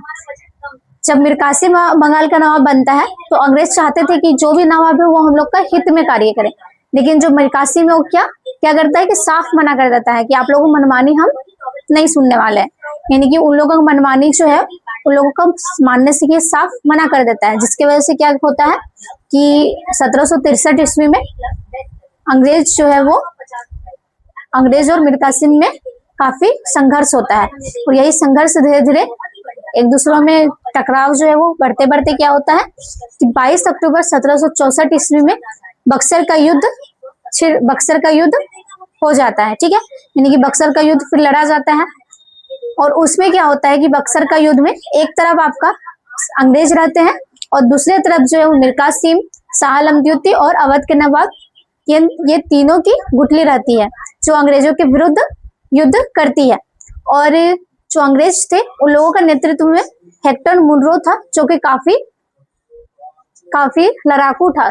ठीक है, वो जो था वो काफी युद्ध पहले भी कर चुका है, जिसके वजह से जो है वो अंग्रेज जो है वो अवध के नवाब और मीर कासिम और शाह आलम द्वितीय की इस संयुक्त सेना को पराजित कर देते हैं और खुद जीत जाते हैं। यानी बक्सर का युद्ध जो है वो अंग्रेज जीत जाते हैं। पहले पलाशी का युद्ध जीतते हैं, फिर बक्सर का भी युद्ध जीतते हैं, तो धीरे धीरे जो है अंग्रेज जो है वो काफी मजबूत होते चले जाते हैं। उनका नींव जो है वो काफी मजबूत हो जाता है। नेक्स्ट हम लोग जानेंगे बक्सर युद्ध के परिणाम, यानी कि बक्सर का युद्ध होता है तो उसके बाद क्या क्या परिणाम आता है इसके बारे में हम लोग जानेंगे। ठीक है, परिणाम क्या क्या निकलता है। बक्सर की विजय के बाद भारत में ब्रिटिश प्रभुत्व स्थापित हो गया। मुगल सम्राट, बंगाल और अवध के नवाब अंग्रेजों के प्रभाव में आ गए। बक्सर के युद्ध में जब अंग्रेज विजय हो जाते हैं तो उन लोगों का जो प्रभुत्व है वो काफी ज्यादा जम जाता है, यानी कि वो जो है वो काफी ज्यादा स्थगित हो जाते हैं। ठीक है, और फिर क्या करते हैं वो लोग कि बंगाल और मुगल सम्राट और तो और जो अवध के जो नवाब थे उन लोगों को अपने जो अंग्रेज है वो हिरासत में ले लेते हैं। ठीक है, हिरासत में ले लेते हैं, प्रभाव में आ जाते हैं, यानी कि हिरासत में ले लेते हैं। कंपनी इलाहाबाद के संधि के तहत कंपनी को बंगाल, बिहार और उड़ीसा की दीवानी प्राप्त हुई।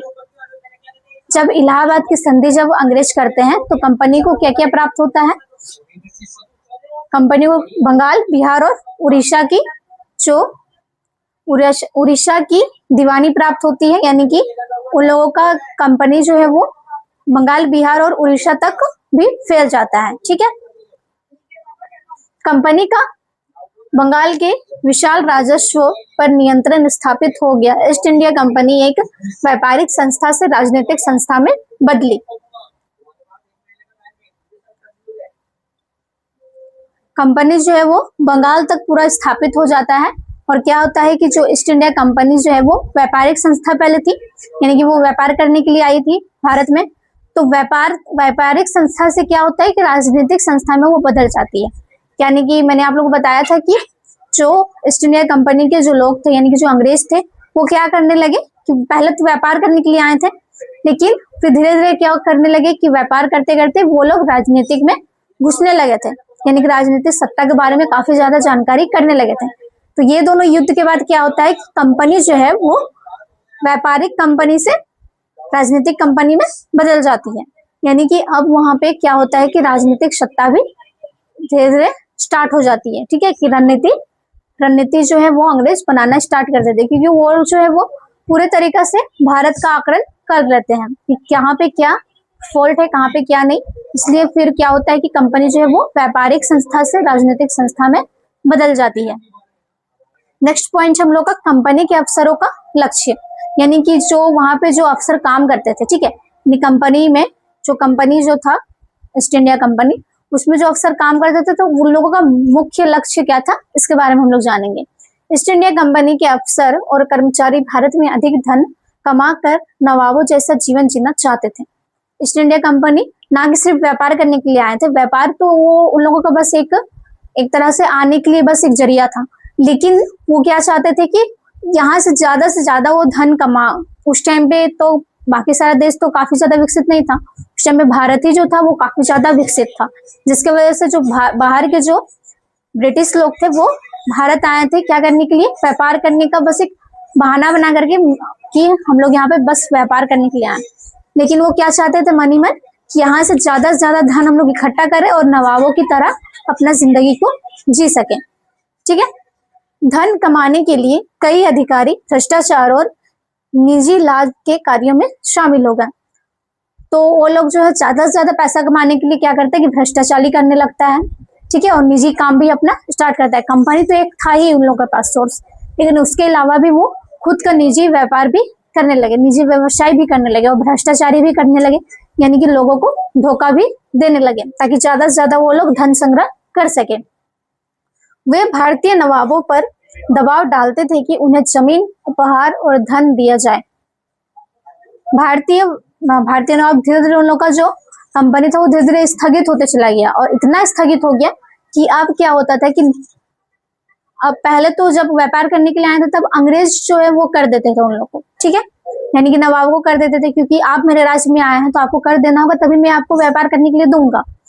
तो लेकिन जब इतना ज्यादा जब स्थगित हो जाता है, दोनों युद्ध जब जीत करके जब अंग्रेज काफी ज्यादा राज्य को जब अपने अंडर में ले लेते हैं, तो क्या होता है कि उन राज्यों के जो नवाब होते हैं वो अब क्या करते हैं कि कर के रूप में धन वगैरह जो है वो अंग्रेजों को पेट में देते हैं। तो अगर धन नहीं देते थे तो अंग्रेज जो होते थे वो नवाबों पर दबाव बनाते थे कि आप लोग को देना ही होगा। ठीक है, कर के रूप में धन, संपत्ति वगैरह जो भी है, उपहार देना ही होगा। फिर रॉबर्ट क्लाइव ने भारत से अपार संपत्ति अर्जित की थी। सभी कंपनी क्लाइव की तरह अधिक धन कमाने में सफल नहीं हो सके। व्यक्तिगत लाभ की इस प्रवृत्ति में भ्रष्टाचार बढ़ा। यानी कि जो अंग्रेज था एक रॉबर्ट क्लाइव, वो भी एक गवर्नर जनरल ही था, वो जो है वो भारत से काफी ज्यादा धन वो इकट्ठा कर लेता है।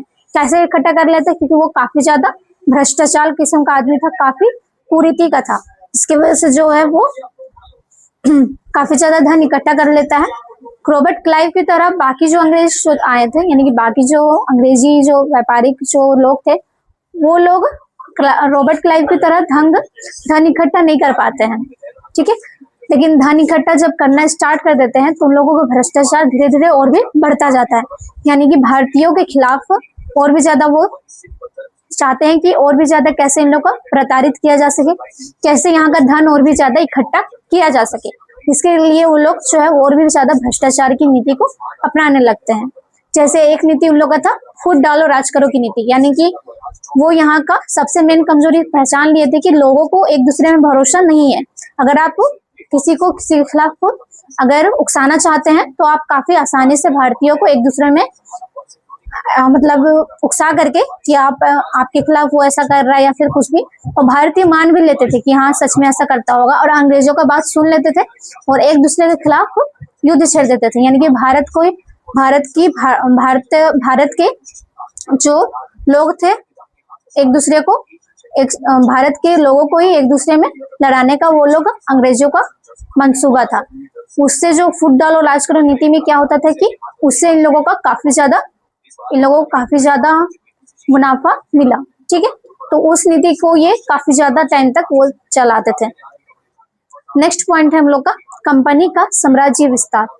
यानी कि जब धीरे धीरे जब कंपनी है वो धीरे धीरे हर जगह जीतने लगता है, युद्ध कर करके जो अंग्रेज है उन लोगों का शक्ति धीरे धीरे और भी ज्यादा स्थगित हो जाता है, बढ़ते जाता है। तो उन लोगों का विस्तार के बारे में जानेंगे। ठीक है, ईस्ट इंडिया कंपनी ने भारतीय रियासतों पर अधिकार करने के लिए केवल युद्ध नहीं बल्कि राजनीतिक, आर्थिक और कूटनीतिक उपायों का भी उपयोग किया।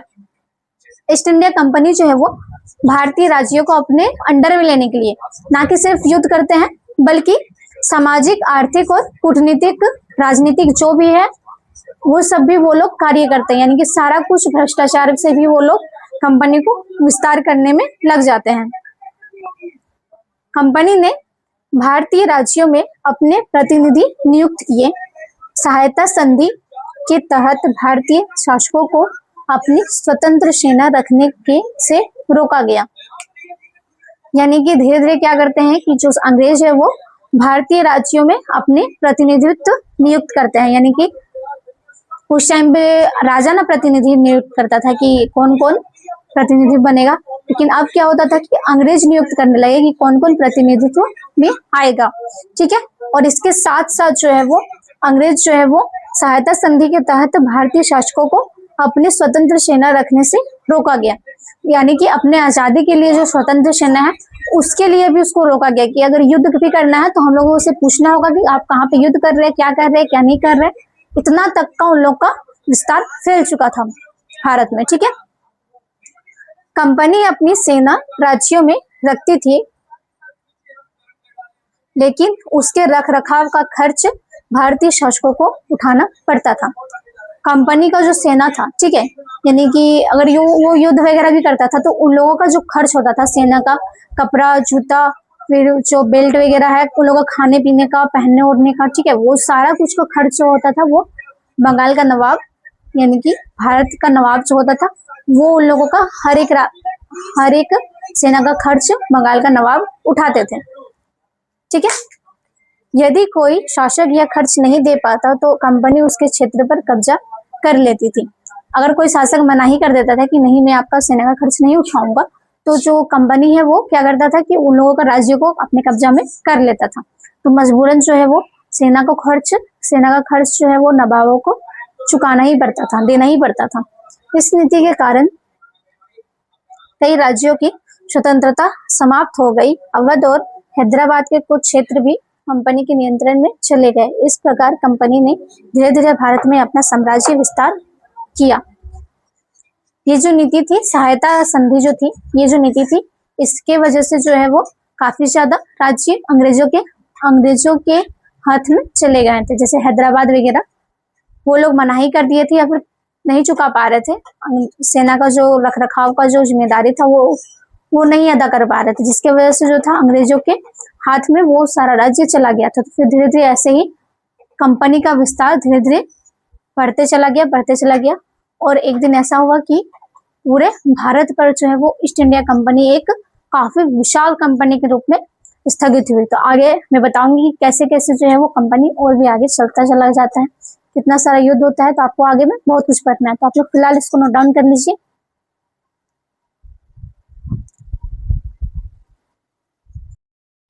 इसके बाद हम लोग का नेक्स्ट पॉइंट है स्टूडेंट्स, शेर मैसूर टीपू सुल्तान। इसके बाद हम लोग टीपू सुल्तान के बारे में कुछ जानेंगे। ठीक है, कि टीपू सुल्तान कौन थे, ठीक है, वो उनका शासनकाल है जो वो कब से कब तक चला। फिर और जानेंगे कि अंग्रेज से टीपू सुल्तान किस तरह युद्ध करते हैं और फिर लास्ट बार जब युद्ध करते हैं तब वो किस तरह वीरगति को प्राप्त होते हैं, इसके बारे में जानेंगे। ठीक है, टीपू सुल्तान ने 1782 से 1799 ईस्वी तक शासन किया। अपने पिता हैदर अली का मृत्यु के बाद टीपू सुल्तान शासक बने। यानी कि टीपू सुल्तान जो है वो 1789 से 1782 से 1789 ईस्वी तक वो शासन करता है। यानी कि 1782 से 1789 तक टीपू सुल्तान जो वो शासन करता है। अपने पिता यानी कि टीपू सुल्तान के जो पिता थे हैदर अली, उनकी मृत्यु के बाद टीपू सुल्तान जो है वो शासन सत्ता के पर स्थापित होता है, यानी कि शासन सत्ता को चलाता है। टीपू की नेतृत्व में मैसूर दक्षिण भारत का एक शक्तिशाली राज्य बन गया। टीपू सुल्तान जब शासक बने तो उनके शासनकाल के दौरान जो दक्षिण भारत है वो काफी ज्यादा शक्तिशाली राज्य बन जाता है। ठीक है, कैसे बन जाता है, क्योंकि उन्होंने चंदन, काली मिर्च और इलायची के व्यापार भी नियंत्रण कर अंग्रेजों के व्यापारिक हितों का नुकसान पहुंचाया। यानी कि टीपू सुल्तान जो है वो चंदन, काली मिर्च वगैरह का, ठीक है, ये सब सारा कुछ का वो जो व्यापारिक नीति जो था वो अपने नियंत्रण में ले लेता है, जिसके कारण जो है वो अंग्रेज का जो व्यापारिक जो कूटनीति है वो काफी ज्यादा उसमें प्रभावित होती है। ठीक है, नुकसान पहुंचता है व्यापारिक हित उसमें यानी कि अंग्रेज का जो व्यापारिक हित था, यानी कि व्यापारिक जो लाभ था, उसमें काफी ज्यादा नुकसान पहुंचता है। टीपू ने फ्रांसीसियों की सहायता से अपनी सेना का आधुनिकीकरण किया। उन्होंने फ्रांस और तुर्की से भी समर्थन प्राप्त करने का प्रयास किया। अंग्रेज टीपू की बढ़ती शक्ति से चिंतित थे। यानी कि टीपू जो है वो फ्रांसीसियों की सहायता से क्या करता है कि वो अपनी सेना का आधुनिकीकरण करता है। आधुनिकीकरण का मतलब यहाँ पे है कि आधुनिक ढंग से, यानी कि उस टाइम पे जो दौर चल रहा था उसके हिसाब से वो सेना का शक्ति को बढ़ाता है। यानी कि उस टाइप से अपना जो युद्ध के जो सामान है वो सब वो काफी ज्यादा पैमाने पर वो यूज करने स्टार्ट करता है, यानी आधुनिकीकरण से अपना सेना को गठित करता है। ठीक है। और तो और जो टीपू सुल्तान है वो फ्रांस और तुर्की से भी समर्थन प्राप्त करने का प्रयास करता है कि सेना का जो गठित होगा तो उसमें क्या क्या सामान लगेगा, वो सब सारा कुछ फ्रांस और तुर्की देश से भी वो मंगवाने का प्रयास करता है। ठीक है। ये सब करते देख करके जो अंग्रेज थे वो काफी ज्यादा चिंतित में आ जाते हैं कि टीपू सुल्तान जो है वो हमारे लिए खतरा बन सकता है। ठीक है। क्योंकि अगर उसका सेना काफी ज्यादा सशक्त हो जाएगा तो खतरा ही ना बनेगा कि अंग्रेजों को हरा करके फिर वो अंग्रेज फिर अपना शासन सत्ता को स्थापित कैसे रख पाएंगे। इसलिए अंग्रेज जो है वो काफी ज्यादा चिंतित हो जाते हैं। नेक्स्ट पॉइंट हम लोग जानेंगे आंग्र मैसूर युद्ध। यानी कि टीपू सुल्तान से पहले और टीपू सुल्तान जब शासन कर रहे थे तब कौन से आंग्ल मैसूर युद्ध हुए, यानी कि कौन से युद्ध हुए उसके बारे में जानेंगे।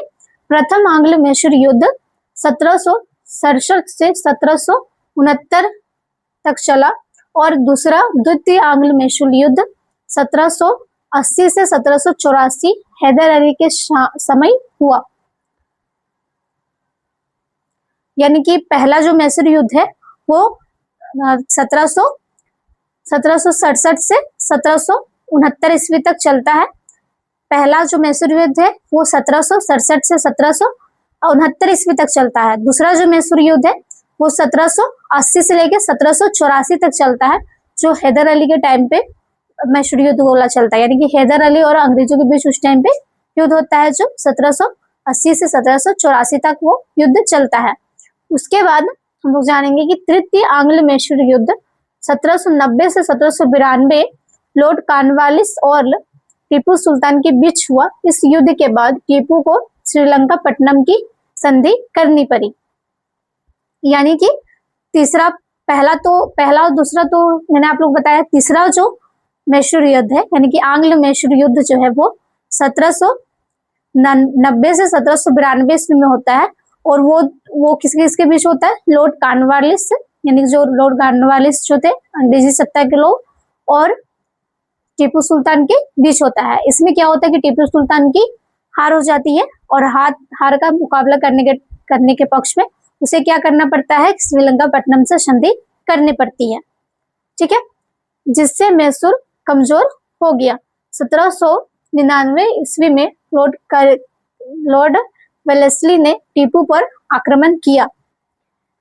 यानी कि जब वो संधि करते हैं, यानी कि टीपू सुल्तान जो है वो श्रीलंका पट्टनम से संधि करते हैं, जिसके कारण क्या होता है कि जो उनका राज्य जो है वो काफी ज्यादा कमजोर हो जाता है। और 1799 ईस्वी में जो लॉर्ड वेलेस्ली वो क्या करते हैं कि टीपू पर आक्रमण कर देते हैं। ठीक है। फिर क्या होता है कि चतुर्थ आंग्ल मैसूर युद्ध 1799 को टीपू सुल्तान वीर गति को प्राप्त हुए। उनकी मृत्यु के बाद अंग्रेजों ने मैसूर पर सहायता संधि लागू कर दी। मैसूर का शासन वाडियार राजवंश को सौंपा गया।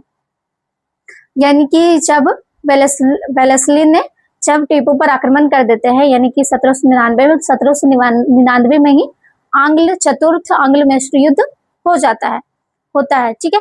जिसमें जो टीपू सुल्तान है वो वीर गति को प्राप्त होते हैं, यानी कि उनकी मृत्यु हो जाती है। फिर उनकी मृत्यु के बाद क्या होता है कि जो शासन सत्ता है वो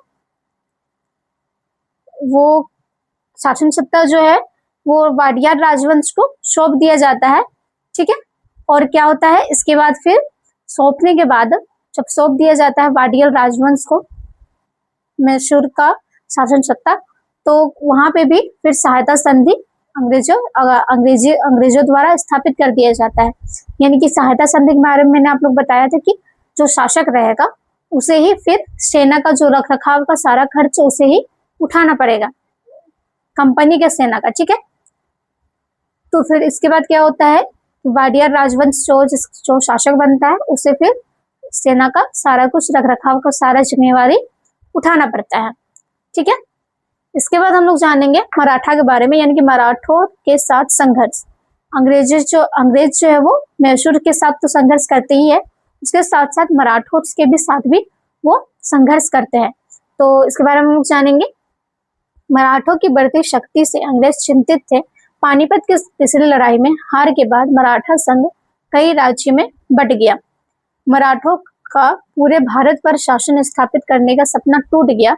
सिंधिया, गायकवाड़ और भोसले अलग अलग राज्यों पर शासन कर रहे थे। मराठों की बढ़ती हुई शक्ति के कारण जो अंग्रेज जो है वो काफी ज्यादा चिंतित हो जाते हैं। पानीपत की तीसरी लड़ाई के बाद जो है जो मराठा से वो अलग अलग गुटों में बढ़ जाते हैं, यानी कि अलग अलग गुटों में बढ़ने के बाद अलग अलग राज्य में अपना शासन सत्ता को स्थापित करते हैं। और उसमें हार जाने के कारण जो है मराठा का जो पूरे भारत पर शासन सत्ता को स्थापित करने का जो सपना था वो चूर हो जाता है, यानी कि वो पूरा टूट जाता है, ठीक है। और तो और जो सिंधिया, गायकवाड़ और भोसले जो थे वो भी अलग अलग राज्य में अपना शासन सत्ता को चलाते हैं, ठीक है। इसके बाद हम लोग जानेंगे आंग्ल मराठा युद्ध। मैसूर युद्ध के बाद फिर आंग्ल मराठा युद्ध भी होता है। प्रथम आंग्ल मराठा युद्ध 1775 से 1782 ईस्वी में होता है। यानी कि जो आंग्ल मराठा युद्ध जो है वो पहला जो युद्ध है वो 1775 से 1782 में होता है, जो सालवाई संधि के साथ समाप्त हुई।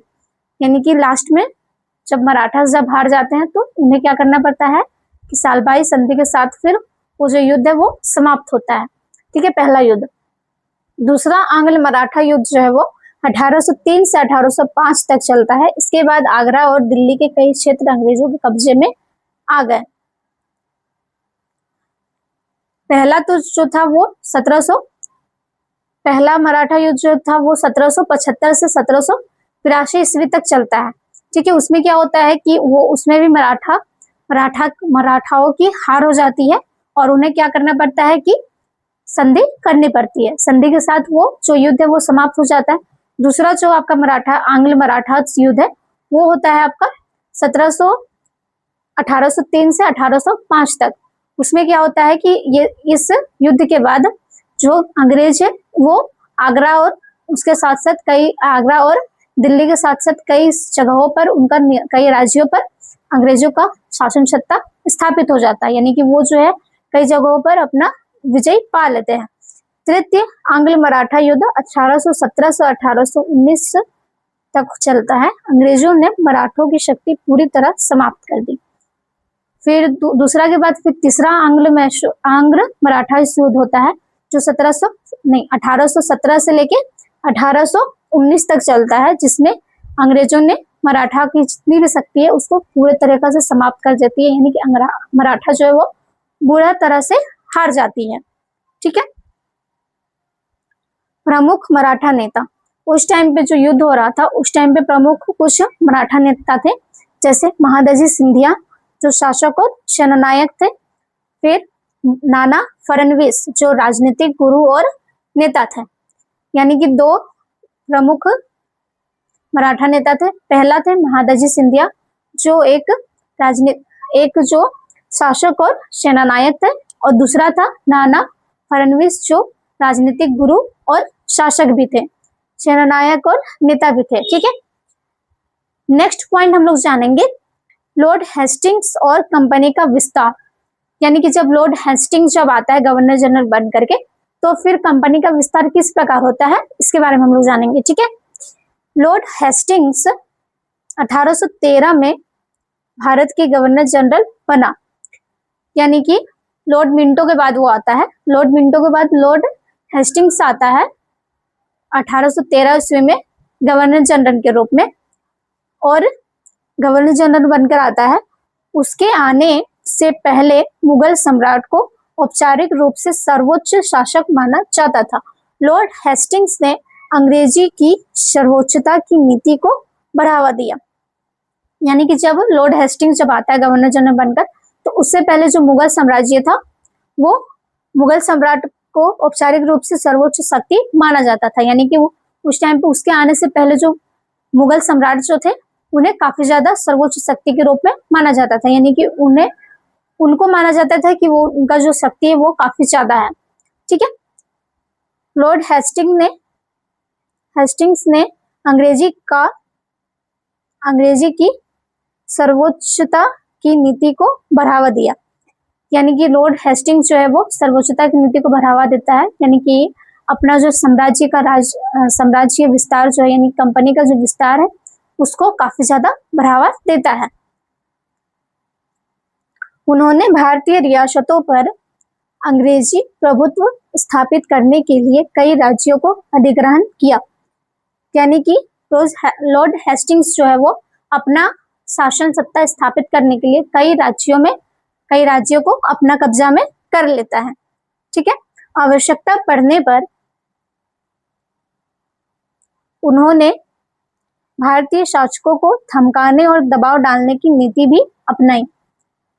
राज्यों को अपने अंडर में लेने के बाद अगर कोई राज्य जो है वो अंडर में नहीं आ रहा है, यानी कि अगर कोई राज्य को वो नहीं जीत पा रहा है, तो वो क्या करते थे कि जो उस राज्य का जो शासक होता था उसे जरूरत पड़ने पर, यानी कि आवश्यकता पड़ने पर उसे धमकाता था और मारने की धमकी भी देता था, दबाव डालता था। ठीक है।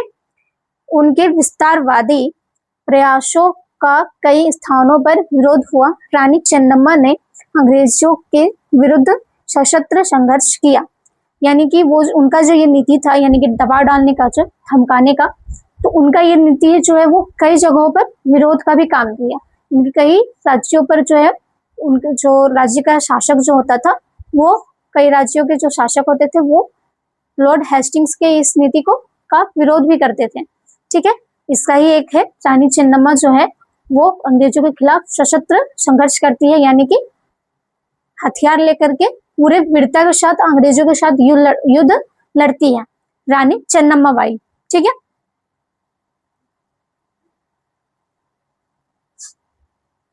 अठारह तक कंपनी काफी विस्तारित हुई। महाराणा रणजीत सिंह के कारण पंजाब में अंग्रेजों को कड़ा विरोध छेड़ना पड़ा। अंततः 1849 में अंग्रेजों ने पंजाब पर अधिकार कर लिया। 1830 तक क्या होता है कि जो कंपनी है वो काफी ज्यादा विस्तार हो जाती है, यानी कि कई राज्यों में जो है वो अपना विस्तार फैला लेती है। लेकिन महाराजा रंजीत सिंह के कारण जो है वो पंजाब में उनका विस्तारित यानी कि उनका कंपनी जो है विस्तार करना इम्पॉसिबल होने लगा था, क्योंकि वहां का जो शासक था महाराजा रंजीत सिंह वो काफी हद तक विरोध करते हैं, जिसके कारण जो है अंग्रेजों को वहां पे अपना कंपनी स्थापित करने के लिए काफी कड़ा विरोध का सामना करना पड़ा, क्योंकि वो चाहते थे कि यहाँ पे मैं पंजाब में अपना कंपनी स्थापित करूं। लेकिन वहां का जो राजा थे महाराजा रंजीत सिंह वो काफी ज्यादा विरोध करते हैं, जिसके कारण जो है वो अंग्रेजों को काफी विरोधी का सामना करना पड़ा। अंततः क्या होता है कि लास्ट में विरोध का सामना करने के बाद भी लास्ट में क्या होता है कि 1849 ईस्वी में पंजाब पर अंग्रेजों का अधिग्रहण स्थापित हो जाता है, यानी कि वो अपना कंपनी को वहां पे स्थापित कर लेते हैं। ठीक है। तो आप लोग इसको अच्छी तरीके से नोट डाउन कीजिए।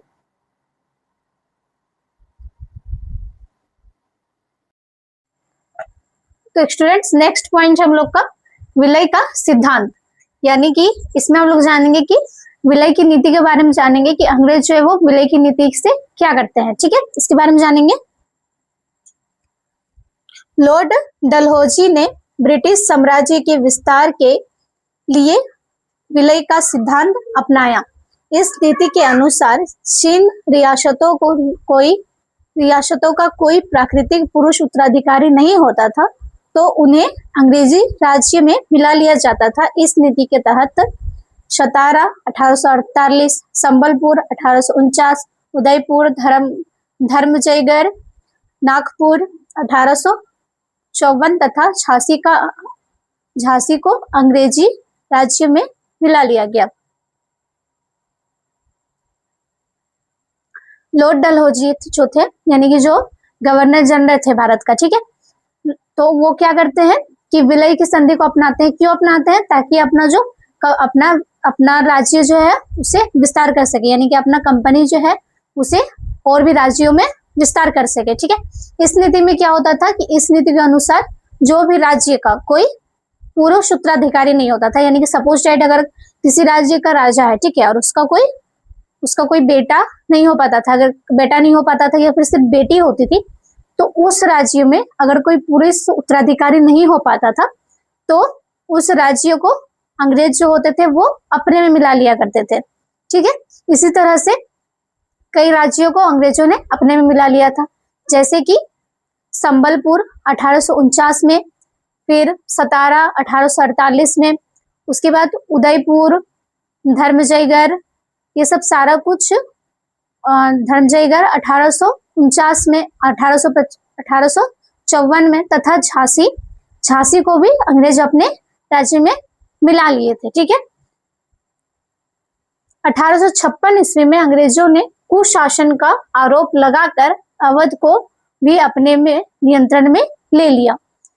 1854 ईस्वी में क्या करते हैं कि अंग्रेज जो है वो अवध को कुशासन के रूप में, कि कुशासन चला रहा है, इस आरोप में वो अवध को भी अपने राज्य में मिला लेते हैं, ठीक है, अपना नियंत्रण में ले लेते हैं। अवध के नवाब को हटाए जाने पर जनता ने तीव्र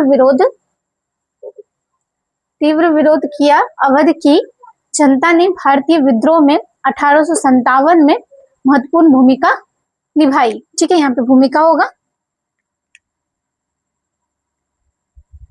भूमिका निभाई, यानी कि जब अवध के नवाब को जब कुशासन के रूप में, कुशासन का आरोप देकर के जब उसको हटा दिया जाता है और अवध को अपने नियंत्रण में जब अंग्रेज ले लेते हैं, तो जनता जो है अवध के नवाब को हटाने पर वो लोग काफी ज्यादा तीव्र विद्रोह करती है, यानी कि वो काफी ज्यादा विद्रोह करने लगते हैं, संघर्ष करने लगते हैं, क्यों आपने हमारे नवाब को हटाया राज्य से, ठीक है, यानी अंग्रेजों के विरुद्ध संघर्ष करते हैं। और तो और ये जो लोग थे जो संघर्ष कर रहे थे वो 1857 के भारतीय क्रांति पर काफी ज्यादा महत्वपूर्ण भूमिका निभाते हैं। 1857 की क्रांति के बारे में आप लोगों को आगे में पढ़ना है, जिसे सिपाही विद्रोह के नाम से जाना जाता है, तो वो भी मैं आप लोगों को पढ़ाऊंगी, ठीक है। नेक्स्ट पॉइंट हम लोग का वॉरेन हेस्टिंग्स और शासन व्यवस्था, यानी कि वॉरेन हेस्टिंग का शासन व्यवस्था के बारे में हम लोग जानेंगे कि उस टाइम शासन व्यवस्था किस प्रकार का था। वॉरेन हेस्टिंग्स 1773 से 1785 तक के भारत के प्रथम गवर्नर जनरल रहे। अंग्रेजी राज्य के विस्तार और प्रशासनिक संगठन में उनकी महत्वपूर्ण भूमिका थी। वॉरेन हेस्टिंग्स जो थे वो 1773 से 1785 ईस्वी के प्रथम भारतीय गवर्नर जनरल थे। वॉरेन हेस्टिंग्स जो यहाँ पे आपका लिखा हुआ है उससे आप लोग कोई भी डाउट्स नहीं रखिएगा मन में। वॉरेन हेस्टिंग्स और जो इससे पहले मैंने आप लोगों को पढ़ाया था लॉर्ड हेस्टिंग्स, ये दो अलग अलग व्यक्ति थे, ठीक है, थे तो अंग्रेजी शासन सत्ता के गवर्नर जनरल ही, लेकिन ये दो अलग अलग व्यक्ति थे। वॉरेन हेस्टिंग्स मतलब लॉर्ड हेस्टिंग्स जो थे वो लॉर्ड मिंटो के बाद आए थे, ठीक है, गवर्नर जनरल के रूप में। लेकिन लॉर्ड हेस्टिंग्स जो थे मतलब वॉरेन हेस्टिंग्स जो है वो प्रथम भारत के गवर्नर जनरल थे, यानी कि सबसे पहले जो गवर्नर जनरल बने थे वो वॉरेन हेस्टिंग्स थे।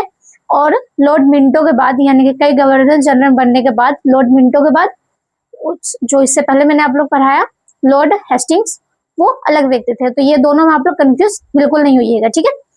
वॉरेन हेस्टिंग्स जो थे वो अंग्रेजी राज्यों को विस्तार करने में और प्रशासन सत्ता को चलाने में इनकी महत्वपूर्ण भूमिका थी। किस प्रकार थी कि उनके समय तक अंग्रेजों ने बंगाल, मद्रास और मुंबई पर नियंत्रण स्थापित किया। उन्होंने प्रशासनिक और न्यायिक व्यवस्था में कई सुधार किए।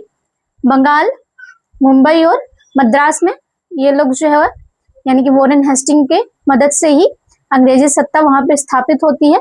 और इसके साथ साथ जो प्रशासनिक व्यवस्था और जो न्यायिक व्यवस्था में काफी ज्यादा सुधार किए जाते हैं। किस प्रकार सुधार किए जाते हैं कि न्यायिक सुधार कुछ कुछ होता है, जैसे प्रत्येक जिलों में दीवानी अदालत और फौजदारी अदालत स्थापित किए गए, यानी कि हर एक जिला में फौजदारी अदालत और न्यायिक अदालत स्थापित किया गया।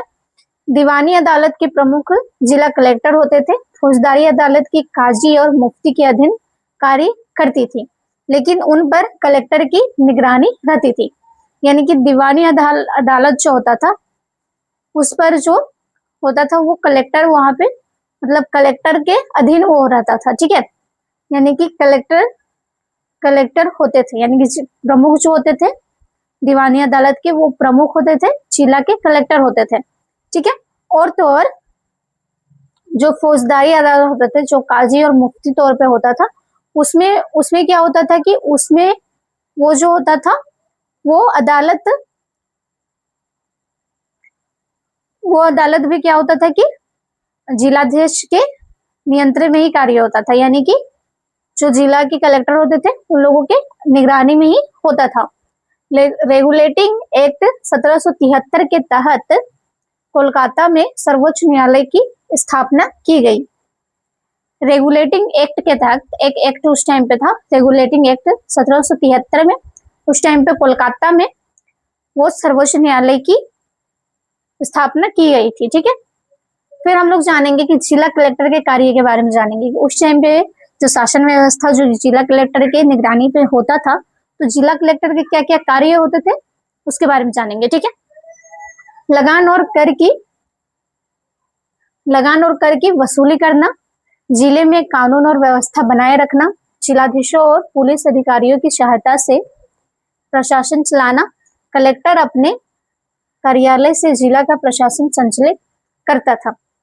यानी कि जो जिलाधीश होते थे यानी कि जो जिला कलेक्टर होते थे उनके मुख्य कार्य क्या क्या होते थे। पहला होता था कि राज्य और शासन व्यवस्था का जो भी कर होता था उसे वसूल करना। दूसरा होता था कि जो पुलिस और कर्मचारियों के द्वारा जो भी प्रशासनिक कार्य होते थे तो पुलिस और अधिकारी उसमें सहायता तक करते थे, ठीक है। यानी कि जिला कलेक्टर का सहायता से जिला कलेक्टर जो होते थे वो पुलिस और अधिकारियों की सहायता से सारे कार्य को अंजाम देते थे, ठीक है। तीसरा होता था कि जिले में जो कानून व्यवस्था था उसे बनाए रखना, ठीक है।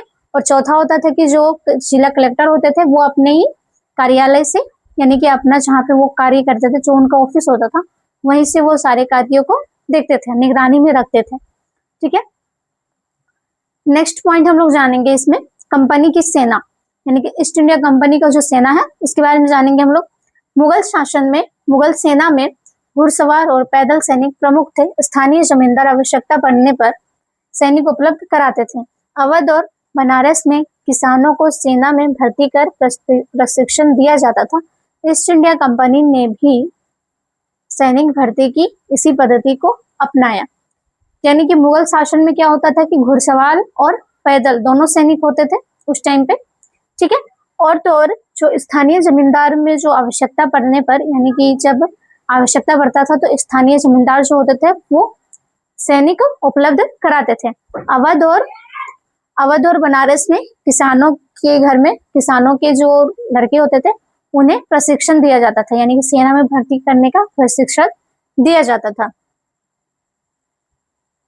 ईस्ट इंडिया कंपनी ने भी सैनिक भर्ती की इसी पद्धति को अपनाया। ईस्ट इंडिया जो कंपनी है वो भी सैनिक भर्ती की इसी पद्धति को अपनाता है कि वो किसानों के पास जाता है और कई व्यक्तियों को सैनिक में भर्ती करवाता है, ठीक है। और फिर उसे प्रशिक्षण वगैरह दे करके और फिर सैनिक में भर्ती करवाता है, ठीक है। कंपनी के भारतीय सैनिक सिपाही कहलाते थे। जो ईस्ट इंडिया कंपनी का जो भी सैनिक होता था यानी कि जो भारतीय सैनिक होता था जिसे अंग्रेज जो लाते थे तो उन्हें भारतीय सैनिक कहा जाता था, सिपाही कहा जाता था, ठीक है। 1820 के दशक में घुड़सवार सेना का महत्व घटा और पैदल सेना का महत्व बढ़ गया। अंग्रेजों ने अपनी सेना को आधुनिक प्रशिक्षण और कड़े अनुशासन से सशक्त बनाया। जातीय और धार्मिक भावनाओं की उपेक्षा के कारण सेना में असंतोष की भावना बढ़ने लगा। यानी कि 1820 के दशक में क्या होता है कि धीरे धीरे घुड़सवार सैनिक का जो मांग था वो धीरे धीरे घटने लगता है और पैदल सैनिक जो है वो धीरे धीरे बढ़ने लगता है। घुड़सवार में क्या होता था कि उतने सारे घोड़े उपलब्ध उस टाइम पे नहीं हो पाते थे और उसके कारण जो होते थे कि सैनिकों के लिए काफी ज्यादा उस टाइम पे अगर घुड़सवार होता था तो उन लोगों को प्रॉपर ड्रेस भी होता था, ठीक है। तो घुड़सवार के कारण जो युद्ध होता था तो युद्ध के टाइम उस टाइम घुड़सवार का मेन रीजन यही था कि वो काफी ज्यादा क्षेत्र घेरता था, कि घोड़े से युद्ध करना पड़ता था और काफी ज्यादा सैनिक जो उस टाइम पे होते थे घुड़सवारी उन लोगों को फिर सीखना पड़ता था। तो इसके लिए मतलब काफी ज्यादा प्रॉब्लम होता था, जिसके कारण जो है 1820 के दशक में घुड़सवार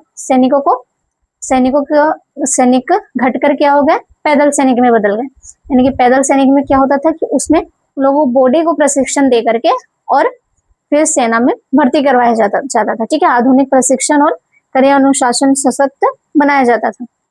यानी कि अंग्रेजों क्या करते थे, उन सैनिकों को कड़े प्रशिक्षण देते थे और अनुशासन यानी फुल डिसिप्लिन के साथ उन लोगों को प्रशिक्षण दिया जाता था और फिर उन्हें सेना में भर्ती कराया जाता था, ठीक है। यानी कि वो सेना कहलाते थे या सिपाही कहलाते थे। जातीय और धार्मिक भावनाओं के कारण जो होता है, जब क्या होता है कि अंग्रेज एक तरफ कंपनी में अंग्रेज की तो सेना थे ही, प्लस भारतीय सेना जब वहां पे चले जाते हैं तो जातीय विवाद काफी ज्यादा बढ़ जाता है और जातीय विवाद बढ़ने के कारण असंतोष की भावना काफी ज्यादा बढ़ने लगती है, ठीक है। कंपनी का विस्तार के बारे में जानेंगे, कंपनी का विस्तार कैसे होता है पूरा, ठीक है। ईस्ट इंडिया कंपनी धीरे धीरे व्यापारिक संस्था से एक औपनिवेशिक शक्ति में बन गई। यानी कि ईस्ट इंडिया कंपनी जो है वो व्यापारिक कंपनी से एक औपनिवेशिक कंपनी बन गई। औपनिवेशिक यानी कि कारखान औपनिवेशिक यानी कि क्या बोलते हैं, धीरे धीरे उसका जो विस्तार है वो पूरे भारत में फैलने लगा। इसलिए वो सिर्फ व्यापार करने के साथ साथ राजनीतिक भी हो गया था, ठीक है। तो राजनीतिक संस्था भी बन गई थी, तो जिसके कारण जो है वो सिर्फ व्यापारिक कंपनी ना होकर के वो औपनिवेशिक कंपनी में बदल गई या फिर बन गई, ठीक है। भाप से चलने वाले जहाजों के कारण इंग्लैंड और भारत के बीच यात्रा का समय 6 से 8 महीनों से घटकर 3 से 4 सप्ताह रह गया। यानी कि भाप से चलने वाले जो हवाई जहाज होते थे उस टाइम पे, यानी कि हवाई जहाजों का निर्माण कराया गया, जिसके कारण क्या होता था कि भारत से इंग्लैंड का जो यात्रा होता था, ठीक है, तो उसमें यात्रा में क्या होता था पहले की आपका यात्रा करने के टाइम समुद्र वगैरह पार करना पड़ता था। लोग नाविक बन करके समुद्र पार करते थे या फिर पैदल चलते थे, ठीक है, या फिर घुड़सवार के द्वारा से आते थे। तो उसमें लोगों को क्या होता था कि इंग्लैंड से भारत में यानी कि ब्रिटिश देश से हमारे भारत देश में आने के लिए कम से कम 6 से 8 महीना लग जाता था। लेकिन जब भाप से बनने वाले जहाजों का जब प्रयोग होने लगा तो क्या होने लगा कि 6 से 8 महीनों का टाइम बहुत ज्यादा घट करके 2-3 सप्ताह में ही लोग आना जाना करने लगे, जिसके कारण जो है क्या होता है कि इससे भारत पर नियंत्रण और शासन आसान हो गया। इससे क्या होता है कि कंपनी का जो नियंत्रण और शासन जो है वो भारत पर काफी आसान हो जाता है, क्योंकि जो भी जरूरत का सामान पड़ता था, ठीक है, या फिर यहाँ से जो भी आपका निर्यात करना पड़ता था, जो ब्रिटिश लोग जो ब्रिटेन भेजते थे यहाँ से जो भी सामान, तो उन लोगों का निर्यात यहाँ से काफी आसानी से करने का हो गया, ठीक है, करने की सुविधा हो गई। और वहां से भी कई अगर जाना पड़ता था कुछ काम से तो तुरंत जाकर के फिर आ भी जाया करते थे। तो इससे क्या होने लगा कि भारत पर नियंत्रण और शासन जो है वो अंग्रेजों द्वारा स्थापित करने में काफी आसानी होने लगी अंग्रेजों को, ठीक है। 1857 ईस्वी तक भारतीय उपमहाद्वीप के लगभग 63 भूभाग और 78% जनसंख्या पर कंपनी स्थापित हो चुका था। 1857 में क्या होता है कि भारतीय उपमहाद्वीप में क्या होता है कि 63% भूभाग और 78% जनजातीय में कंपनी का विस्तार फैल चुका हुआ रहता है, ठीक है। शेष क्षेत्रों पर भी कंपनी का प्रभाव पड़ा। उसके साथ साथ अगर जो भी बचे हुए क्षेत्र थे उन क्षेत्रों पर भी कंपनी का प्रभाव पड़ता है। और लास्ट में क्या होता है कि 1857 तक कंपनी का जो विस्तार है वो पूरा भारत पर लगभग पूरे भारत पर कंपनी का विस्तार फैल जाता है। तो मैंने आप लोगों को बताया, कैसे कैसे बताई मैं आप लोगों को इस चैप्टर में, कि कंपनी जो है वो पहले व्यापार करने के माध्यम से आती है, व्यापार करने के माध्यम से आती है, फिर धीरे धीरे क्या होता है कि व्यापार करते करते धीरे धीरे वो लोग राजनीतिक व्यवस्था में घुसने का भी कोशिश करने लगता है, हस्तक्षेप करने का कोशिश करने लगता है, जानने का कोशिश करने लगता है कि किस प्रकार जो है इसमें हम लोग यहाँ का जो राजनीतिक और जो आर्थिक स्थिति है उसको किस प्रकार जानेंगे, यहाँ का कमजोरी क्या है, ठीक है, ये सब सारा कुछ वो लोग जानने का प्रयास करने लगता है, जानने लगता है। तो जानने के बाद क्या होता है, पलासी का युद्ध होता है, बक्सर का युद्ध होता है। इन दोनों युद्धों में जीतने के बाद मराठास के साथ युद्ध होता है, फिर मैसूर वगैरह के साथ युद्ध होता है। ये सारा कोशिश का साथ जीतने के बाद क्या होता है कि जो अंग्रेजी सत्ता है वो धीरे धीरे मजबूत होने लगती है। जब पलासी का युद्ध में जीत जाता है तो हल्का मजबूत होता है, फिर बक्सर का युद्ध में भी जीत जाता है, मराठास के साथ जीतता है, और तो और मैसूर के आंग्ल मैसूर में भी युद्ध में जीत जाता है। सारे युद्धों के जीतने के बाद जो होता है, ईस्ट इंडिया कंपनी जो है वो पूरा आधिपत्य जो है वो अपना भारत में स्थगित करने लगती है, यानी कि धीरे धीरे राज्यों में उसका विस्तार फैलने लगता है। फिर क्या होता है कि विलय की संधि भी करता है, ठीक है। फिर लॉर्ड डलहौजी भी आता है। लॉर्ड डलहौजी के आने के कारण भी जो है शासन सत्ता काफी ज्यादा चेंज होती है, जिसके कारण जो है फिर 1857 तक कई राज्यों में जो है जहाँ पे जहाँ पे कोई पुरुष उत्तराधिकारी नहीं होता था, तो उन जगहों पर जो अंग्रेज होते थे वो अपना नियंत्रण स्थापित कर लेते थे, यानी कि उन राज्यों को अपने में मिला लिया करते थे, जिसके कारण भी काफी सारे राज्य छीन लिए गए। फिर आधुनिकीकरण से कई जहाजों का निर्माण किया गया। निर्माण करने के कारण क्या होने लगा कि आवागमन करने में काफी आसानी होने लगी अंग्रेजों को। तो इस तरह करते करते 1857 तक क्या होता है कि ईस्ट इंडिया कंपनी जो है वो लगभग पूरे भारत पर अपना विस्तार फैला चुकी रहती है। तो मैंने आप लोगों को इस चैप्टर में काफी अच्छे से बताई हूँ। आप लोग इसको नोट कर लीजिए, और मैं बार बार बोल रही हूँ कि आप लोग अनिमा क्लासेस को सब्सक्राइब कीजिए, क्योंकि आपको अनिमा क्लासेस में हर एक चैप्टर का, आपको हर एक क्लास का, चाहे वो हिंदी हो, हर एक क्लास 6 से 12 तक के हर एक सब्जेक्ट का, चाहे वो हिंदी हो, इंग्लिश हो, मैथ हो, साइंस हो या फिर सोशल साइंस हो, हर एक सब्जेक्ट का आपको हर एक चैप्टर का प्रश्नोत्तर video, lecture video, class notes भी अगर आपको चाहिए होगा तो। अगर इतना लंबा आप लोगों को लिखने में दिक्कत होता है, ये थोड़ा विस्तार पूर्वक है, इसको आप लोग बस से मेरा वीडियो को स्टॉप करके पढ़ लीजिएगा तो भी बहुत है। इसका क्लास नोट्स जो है एकदम शॉर्ट वे में आपको वीडियो के एंड में आपको मिलेगा, तो आप लोग उसको उतार लीजिएगा, ठीक है। वो आपके लिए ज्यादा बेटर रहेगा, वो एक रिकेप टाइप का रहेगा, तो आप लोग उसको उतारिएगा तो भी चलेगा, ठीक है। और इसके साथ साथ प्रश्नोत्तर वीडियो भी आपको मिल जाएगा, क्लास नोट्स मिल जाएगा, लेक्चर वीडियो भी मिल जाएगा, सारा कुछ मिल जाएगा। और क्लास 8 से लेकर 12 तक के स्टूडेंट्स के लिए आप लोगों को क्या होगा कि MCQ और PYQs भी अवेलेबल कराया गया है अनिमा क्लासेस में, ताकि आप लोगों का एग्जाम का प्रिपरेशन काफी अच्छे ढंग से हो सके, और आप लोग जो है वो काफी अच्छा मार्क्स गेन कर सके।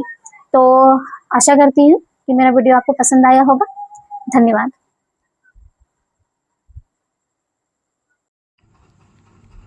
तो स्टूडेंट्स, मैं आप लोगों को इस चैप्टर का सब पूरा लेक्चर वीडियो बना चुकी हूँ, लेकिन लेक्चर वीडियो में क्या है कि काफ़ी आपका लॉन्ग टाइप का आपका वहाँ पे दिया हुआ है, ठीक है, यानी कि लॉन्ग टाइप का आपका नोट्स के रूप में दिया हुआ है। आप चाहे तो उसको उतार सकते हैं, लेकिन मेरे मतलब बहुत स्टूडेंट्स का क्या होता है कि इतना लंबा नोट्स कैसे उतारूँगा, ये वो लोग सोचते हैं, ठीक है। तो इसकी वजह से मैं आप लोगों को उस वीडियो को आप लोग, यानी कि इस चैप्टर का जो वीडियो है उसको आप लोग अच्छे से पूरा स्टार्टिंग से लेकर लास्ट तक पूरा अच्छे से देखिएगा, और फिर इस नोट्स को उतार लीजिएगा। तो आपको हर एक पॉइंट जो है यहाँ पे जितना भी मैं पॉइंट लिखी हूँ, हर एक पॉइंट आपको अच्छे से समझ में आ जाएगा, ठीक है। तो आप लोग उस वीडियो को पूरा अच्छे से देखिएगा।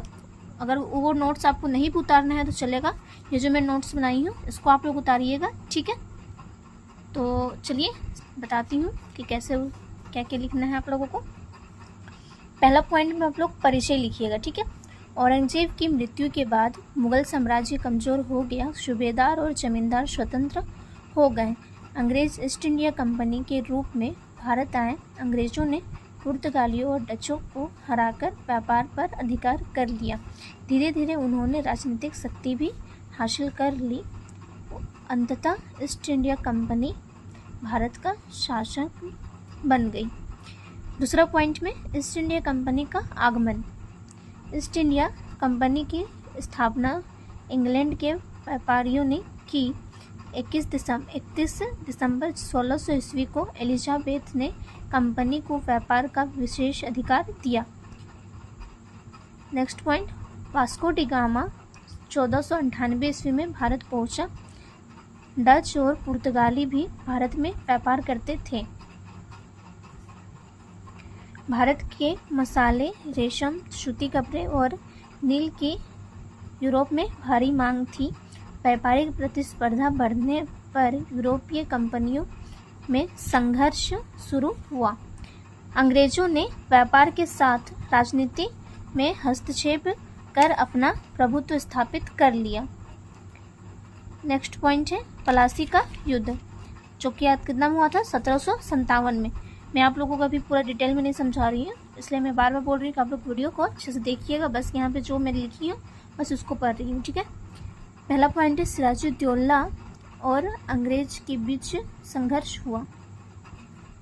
रॉबर्ट क्लाइव ने षड्यंत्र और रिश्वत से मिर्जाफर को अपने पक्ष में कर लिया।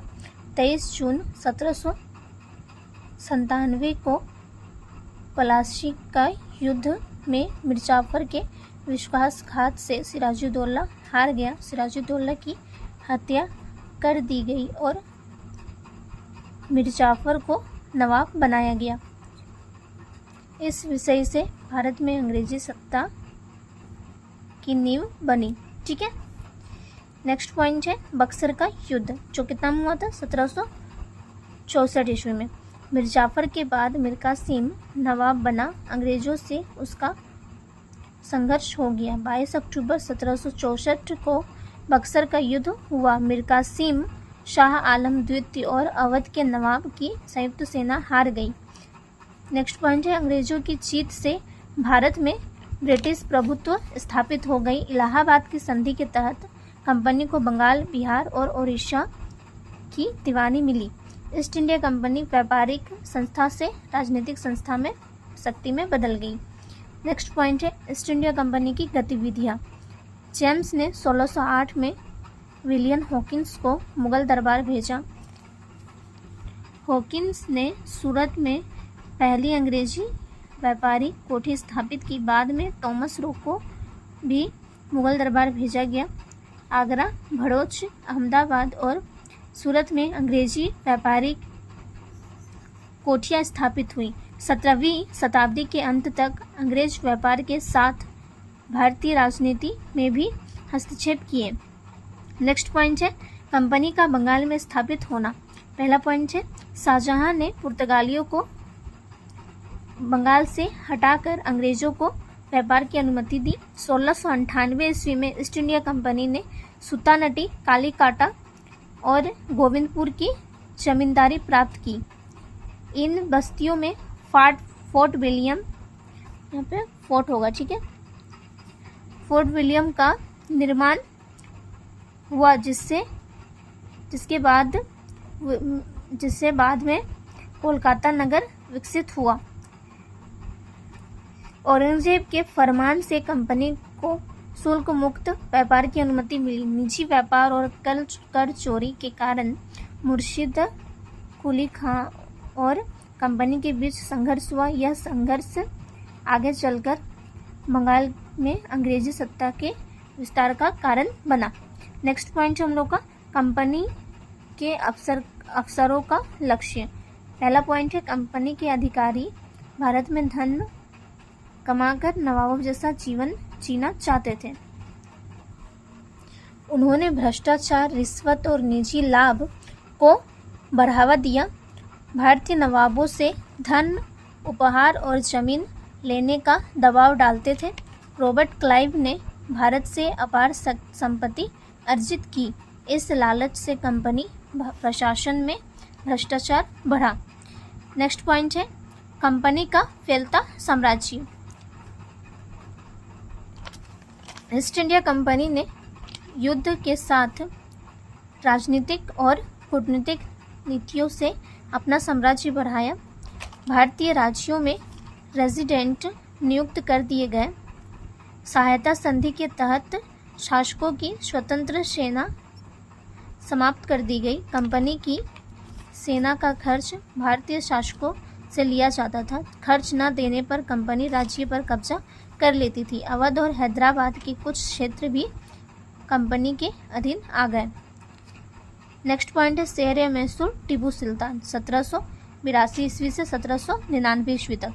टीपू सुल्तान ने 1782 ईस्वी से 1799 ईस्वी तक मैसूर पर शासन किया। उन्होंने अंग्रेजों का कड़ा विरोध किया और सेना का आधुनिकीकरण किया। अंग्रेजों और मैसूर के बीच 4 आंग्ल मैसूर युद्ध हुए। तृतीय युद्ध के बाद टीपू को श्रीरंगपट्टनम से संधि करनी पड़ी। चतुर्थ आंग्ल मैसूर युद्ध 1799 में टीपू सुल्तान वीरगति को प्राप्त हुए। इसके बाद अंग्रेजों ने मैसूर पर सहायता संधि लागू कर वाडियार राजवंश को शासन सौंप दिया। टीपू की मृत्यु के बाद दक्षिण भारत में अंग्रेजों का प्रभुत्व मजबूत हो गया। उसके बाद नेक्स्ट पॉइंट है हम लोग का स्टूडेंट्स, मराठों के साथ संघर्ष।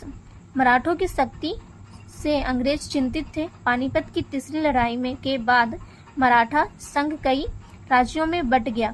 अंग्रेजों और मराठों के बीच 3 आंग्ल मराठा युद्ध हुए।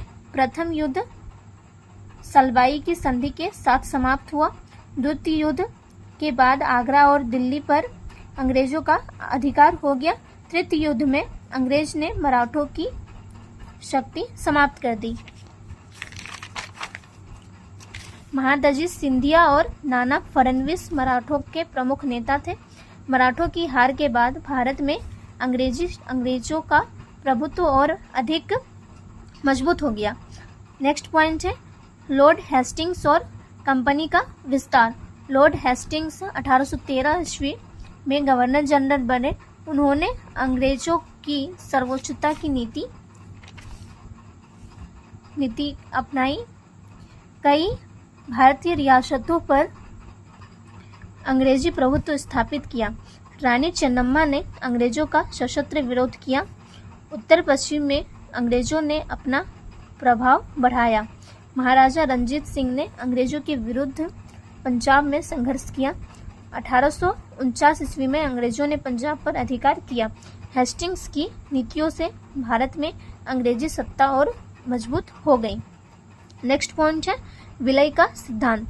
लॉर्ड डलहौजी ने विलय का सिद्धांत अपनाया। जिन राज्यों का प्राकृतिक पुरुष उत्तराधिकारी नहीं होता था उन्हें अंग्रेजी राज्य में मिला लिया जाता था। इस नीति से सतारा, संबलपुर, नागपुर, झांसी आदि का विलय किया गया। 1856 ईस्वी में अवध को भी अंग्रेजी राज्य में मिला लिया गया। इस नीति से देशी शासकों में असंतोष बढ़ा। इसने भारतीय विद्रोह 1857 की पृष्ठभूमि तैयार की। 1857 की जो क्रांति थी उसे सिपाही विद्रोह कहा जाता है। ये आपको आगे पढ़ना है, ठीक है। नेक्स्ट पॉइंट है वॉरेन हेस्टिंग्स और शासन व्यवस्था। वॉरेन हेस्टिंग्स 1773 से 1775 ईस्वी तक का भारत के प्रथम गवर्नर जनरल रहे। उन्होंने अंग्रेजी प्रशासन और न्याय व्यवस्था में महत्वपूर्ण सुधार किए। रेगुलेटिंग एक्ट 1773 के तहत कोलकाता में सर्वोच्च न्यायालय की स्थापना हुई। नेक्स्ट पॉइंट है कंपनी की सेना और शक्ति का विस्तार।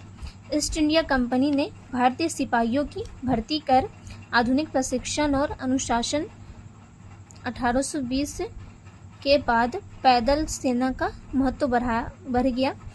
जातीय और धार्मिक भावनाओं की उपेक्षा से सेना में असंतोष फैलने लगा। कंपनी धीरे धीरे व्यापारिक संस्था से औपनिवेशिक शक्ति में बन गई।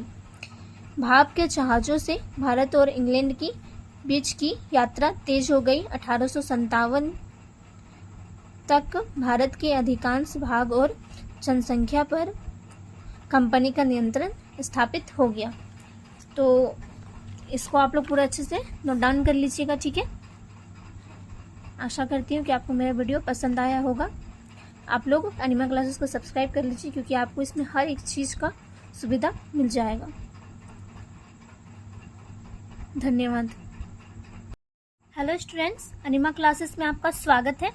मैं आज आप लोगों को क्लास 8 हिस्ट्री का पार्ट 2 व्यापार से साम्राज्य तक इस चैप्टर के सारे प्रश्नोत्तर करवाऊंगी मैं आज आप लोगों को।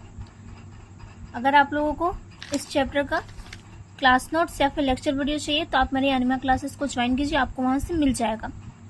इसके साथ साथ क्लास 6 से लेकर 12 तक के स्टूडेंट्स को मैं बता दे रही हूँ कि आप लोगों के लिए हर एक सब्जेक्ट का, चाहे वो हिंदी हो, इंग्लिश हो, मैथ हो, साइंस हो या फिर सोशल साइंस हो, हर एक सब्जेक्ट का आपको हर एक चैप्टर का क्लास नोट्स, लेक्चर वीडियो और प्रश्न, यहाँ तक कि प्रश्नोत्तर वीडियो भी आपको एनिमा क्लासेस में मिल जाएगा। इसके साथ साथ क्लास 8 से लेकर 12 तक के स्टूडेंट्स के लिए MCQs और PYQs का भी अवेलेबल कराया गया है, यानी कि MCQs यानी कि मल्टीपल चॉइस क्वेश्चंस और प्रीवियस ईयर क्वेश्चंस भी अवेलेबल कराया गया है एनिमा क्लासेस में। तो आप लोग प्लीज़ एनिमा क्लासेस को सब्सक्राइब कर लीजिए, ताकि आप लोगों का जो भी डाउट्स है वो क्लियर हो सके और आप लोगों का एग्ज़ाम का जो प्रिपरेशन है वो सही ढंग से हो पाए, ताकि आप लोग ज़्यादा से ज़्यादा मार्क्स को गेन कर पाएँ। ठीक है, तो चलिए इस वीडियो को स्टार्ट करती हूँ। पहला का है रिक्त स्थानों की पूर्ति कीजिए, यानी कि खाली जगह को भरना है।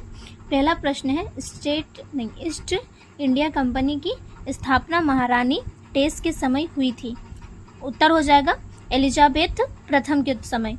दूसरा प्रश्न है जेम्स प्रथम का राजदूत बनकर कैप्टन हॉकिंस डेस के दरबार में आया। उत्तर हो जाएगा जहांगीर। तीसरा प्रश्न है अंग्रेजों ने अपनी पहली व्यापारिक कोठी डेस में स्थान पर स्थापित की थी। तो उत्तर हो जाएगा सूरत। चौथा प्रश्न है डेस ने फोर्ट विलियम की किलेबंदी को नष्ट करने का आदेश दिया। उत्तर हो जाएगा सिराजुद्दौला। पांचवा प्रश्न है मिर्जाफर ने पलासी युद्ध में डेस का साथ दिया। उत्तर हो जाएगा अंग्रेजों का साथ दिया। ठीक है, दूसरा से जो भी आपका प्रश्न है वो मैं आप लोगों को कॉपी में हल करके बताऊंगी। ठीक है, दूसरा का पहला प्रश्न है क नंबर का, अंग्रेजों को बंगाल में सीमित क्षेत्र में व्यापार की इजाजत किसने दी। तो उत्तर हो जाएगा अंग्रेजों को शाहजहां ने अंग्रेजों को बंगाल में सीमित क्षेत्र में व्यापार करने की इजाजत दी। ख नंबर का क्वेश्चन है प्लासी के युद्ध का क्या कारण था। उत्तर हो जाएगा अंग्रेज चाहते थे कि बंगाल का शासक उनके व्यापारिक हितों का ध्यान रखे, लेकिन सिराजुद्दौला के आगे अंग्रेजों का मंसूबा कायम नहीं हो पा रहा था। इसी कारण दोनों के बीच टकराव हुए और अंततः प्लासी का युद्ध हुआ। ग नंबर का क्वेश्चन है अंग्रेज टीपू सुल्तान से क्यों भयभीत थे। उत्तर हो जाएगा टीपू सुल्तान के नेतृत्व में मैसूर एक शक्तिशाली राज्य बन चुका था। टीपू ने फ्रांसीसियों की मदद से अपनी सेना का आधुनिकीकरण भी किया था, इसलिए अंग्रेज टीपू सुल्तान से भयभीत थे। घ नंबर का क्वेश्चन है झारखंड अपनी सरकार के संपर्क में कैसे आया। उत्तर हो जाएगा 1765 ईस्वी में बिहार, बंगाल और उड़ीसा की दीवानी जब ईस्ट इंडिया कंपनी को प्राप्त हुई थी, तब झारखंड अंग्रेजों के अधीन आ गया। अंग नंबर का क्वेश्चन है नवाब द्वारा अपनी राजधानी मुर्शिदाबाद स्थानांतरित करने का क्या उद्देश्य था। उत्तर हो जाएगा बंगाल के नवाब ने अंग्रेजों के व्यापारिक हित पर रोक लगाने की पूरी कोशिश की। व्यापारिक रियासत में कमी, नजराने की मांग, किलेबंदी तथा राजस्व कर पर रोक लगाने से बंगाल के नवाब एवं अंग्रेजों के बीच टकराव बना। इसी कारण नवाब अपने राज्य हित की रक्षा के लिए अपनी राजधानी मुर्शिदाबाद स्थानांतरित किया। तीसरा प्रश्न है प्लासी का युद्ध अंग्रेजों ने किस प्रकार जीता। उत्तर हो जाएगा अलीवर्दी खान की मृत्यु के बाद सिराजुद्दौला बंगाल का नवाब बना। अंग्रेज चाहते थे कि बंगाल का शासक उनके व्यापारिक हितों को ध्यान में रखे, लेकिन सिराजुद्दौला के आगे अंग्रेजों का मंसूबा कायम नहीं हो पा रहा था। इस प्रकार दोनों के बीच टकराव तैयार हो गई। 23 जून 1757 को प्लासी नामक स्थान पर सिराजुद्दौला और रॉबर्ट क्लाइव के नेतृत्व में अंग्रेज सेना के बीच युद्ध हुआ। सेनापति मिर्जाफर के विश्वासघात के कारण अंग्रेजों ने प्लासी का युद्ध जीता। चौथा प्रश्न है, बक्सर युद्ध के क्या परिणाम हुए? तो उत्तर हो जाएगा 22 अक्टूबर 1764 को बक्सर का युद्ध हुआ, जिससे अंग्रेज की जीत हुई। इस युद्ध के अत्यंत महत्वपूर्ण परिणाम निम्न हैं। पहला, भारत में वास्तविक रूप से ब्रिटिश प्रभुसत्ता स्थापित हुई। अब मुगल सम्राट बंगाल का नवाब एवं अवध के नवाब पूर्ण रूप से कठपुतली शासक बन गए थे। मुगल सम्राट ने अब कंपनी को बंगाल प्रांत का दीवान नियुक्त कर दिया। बंगाल के विशाल राजस्व संसाधन पर कंपनी का एकाधिकार व नियंत्रण स्थापित हो गया। पांचवा प्रश्न है, दिल्ली पर शासन करने का मराठों का सपना क्यों पूरा नहीं हुआ? उत्तर हो जाएगा पानीपत की तीसरी लड़ाई में हार के पश्चात मराठा को कई राज्यों में बांट दिया गया था। इसी कारण दिल्ली पर शासन करने का मराठों का सपना पूरा नहीं हो पाया। छठा प्रश्न है, राज्य हड़प की नीति के क्या परिणाम हुए? उत्तर हो जाएगा लॉर्ड डलहौजी ने विलय या राज्य हड़प की नीति का सहारा लिया।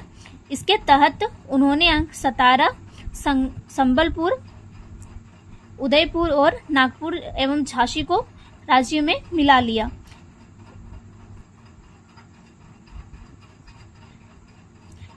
कि इन राज्यों का कोई पुरुष वारिस नहीं है।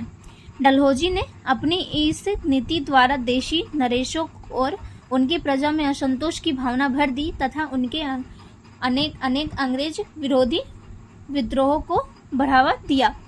सातवां प्रश्न है, बंगाल की दीवानी मिलने से ईस्ट इंडिया कंपनी को क्या लाभ हुआ? उत्तर हो जाएगा 1765 ईस्वी में बंगाल की दीवानी ईस्ट इंडिया कंपनी को प्राप्त हुई। तब झारखंड अंग्रेजों के अधीन आ गया। बंगाल की दीवानी से जो राजस्व प्राप्त हुआ उसे कंपनी अपने हित में इस्तेमाल कर अपनी धन संपदा में वृद्धि करने लगी। ठीक है, तो मैं आज आप लोगों के इस चैप्टर के सारे प्रश्नोत्तर करवा चुकी हूँ।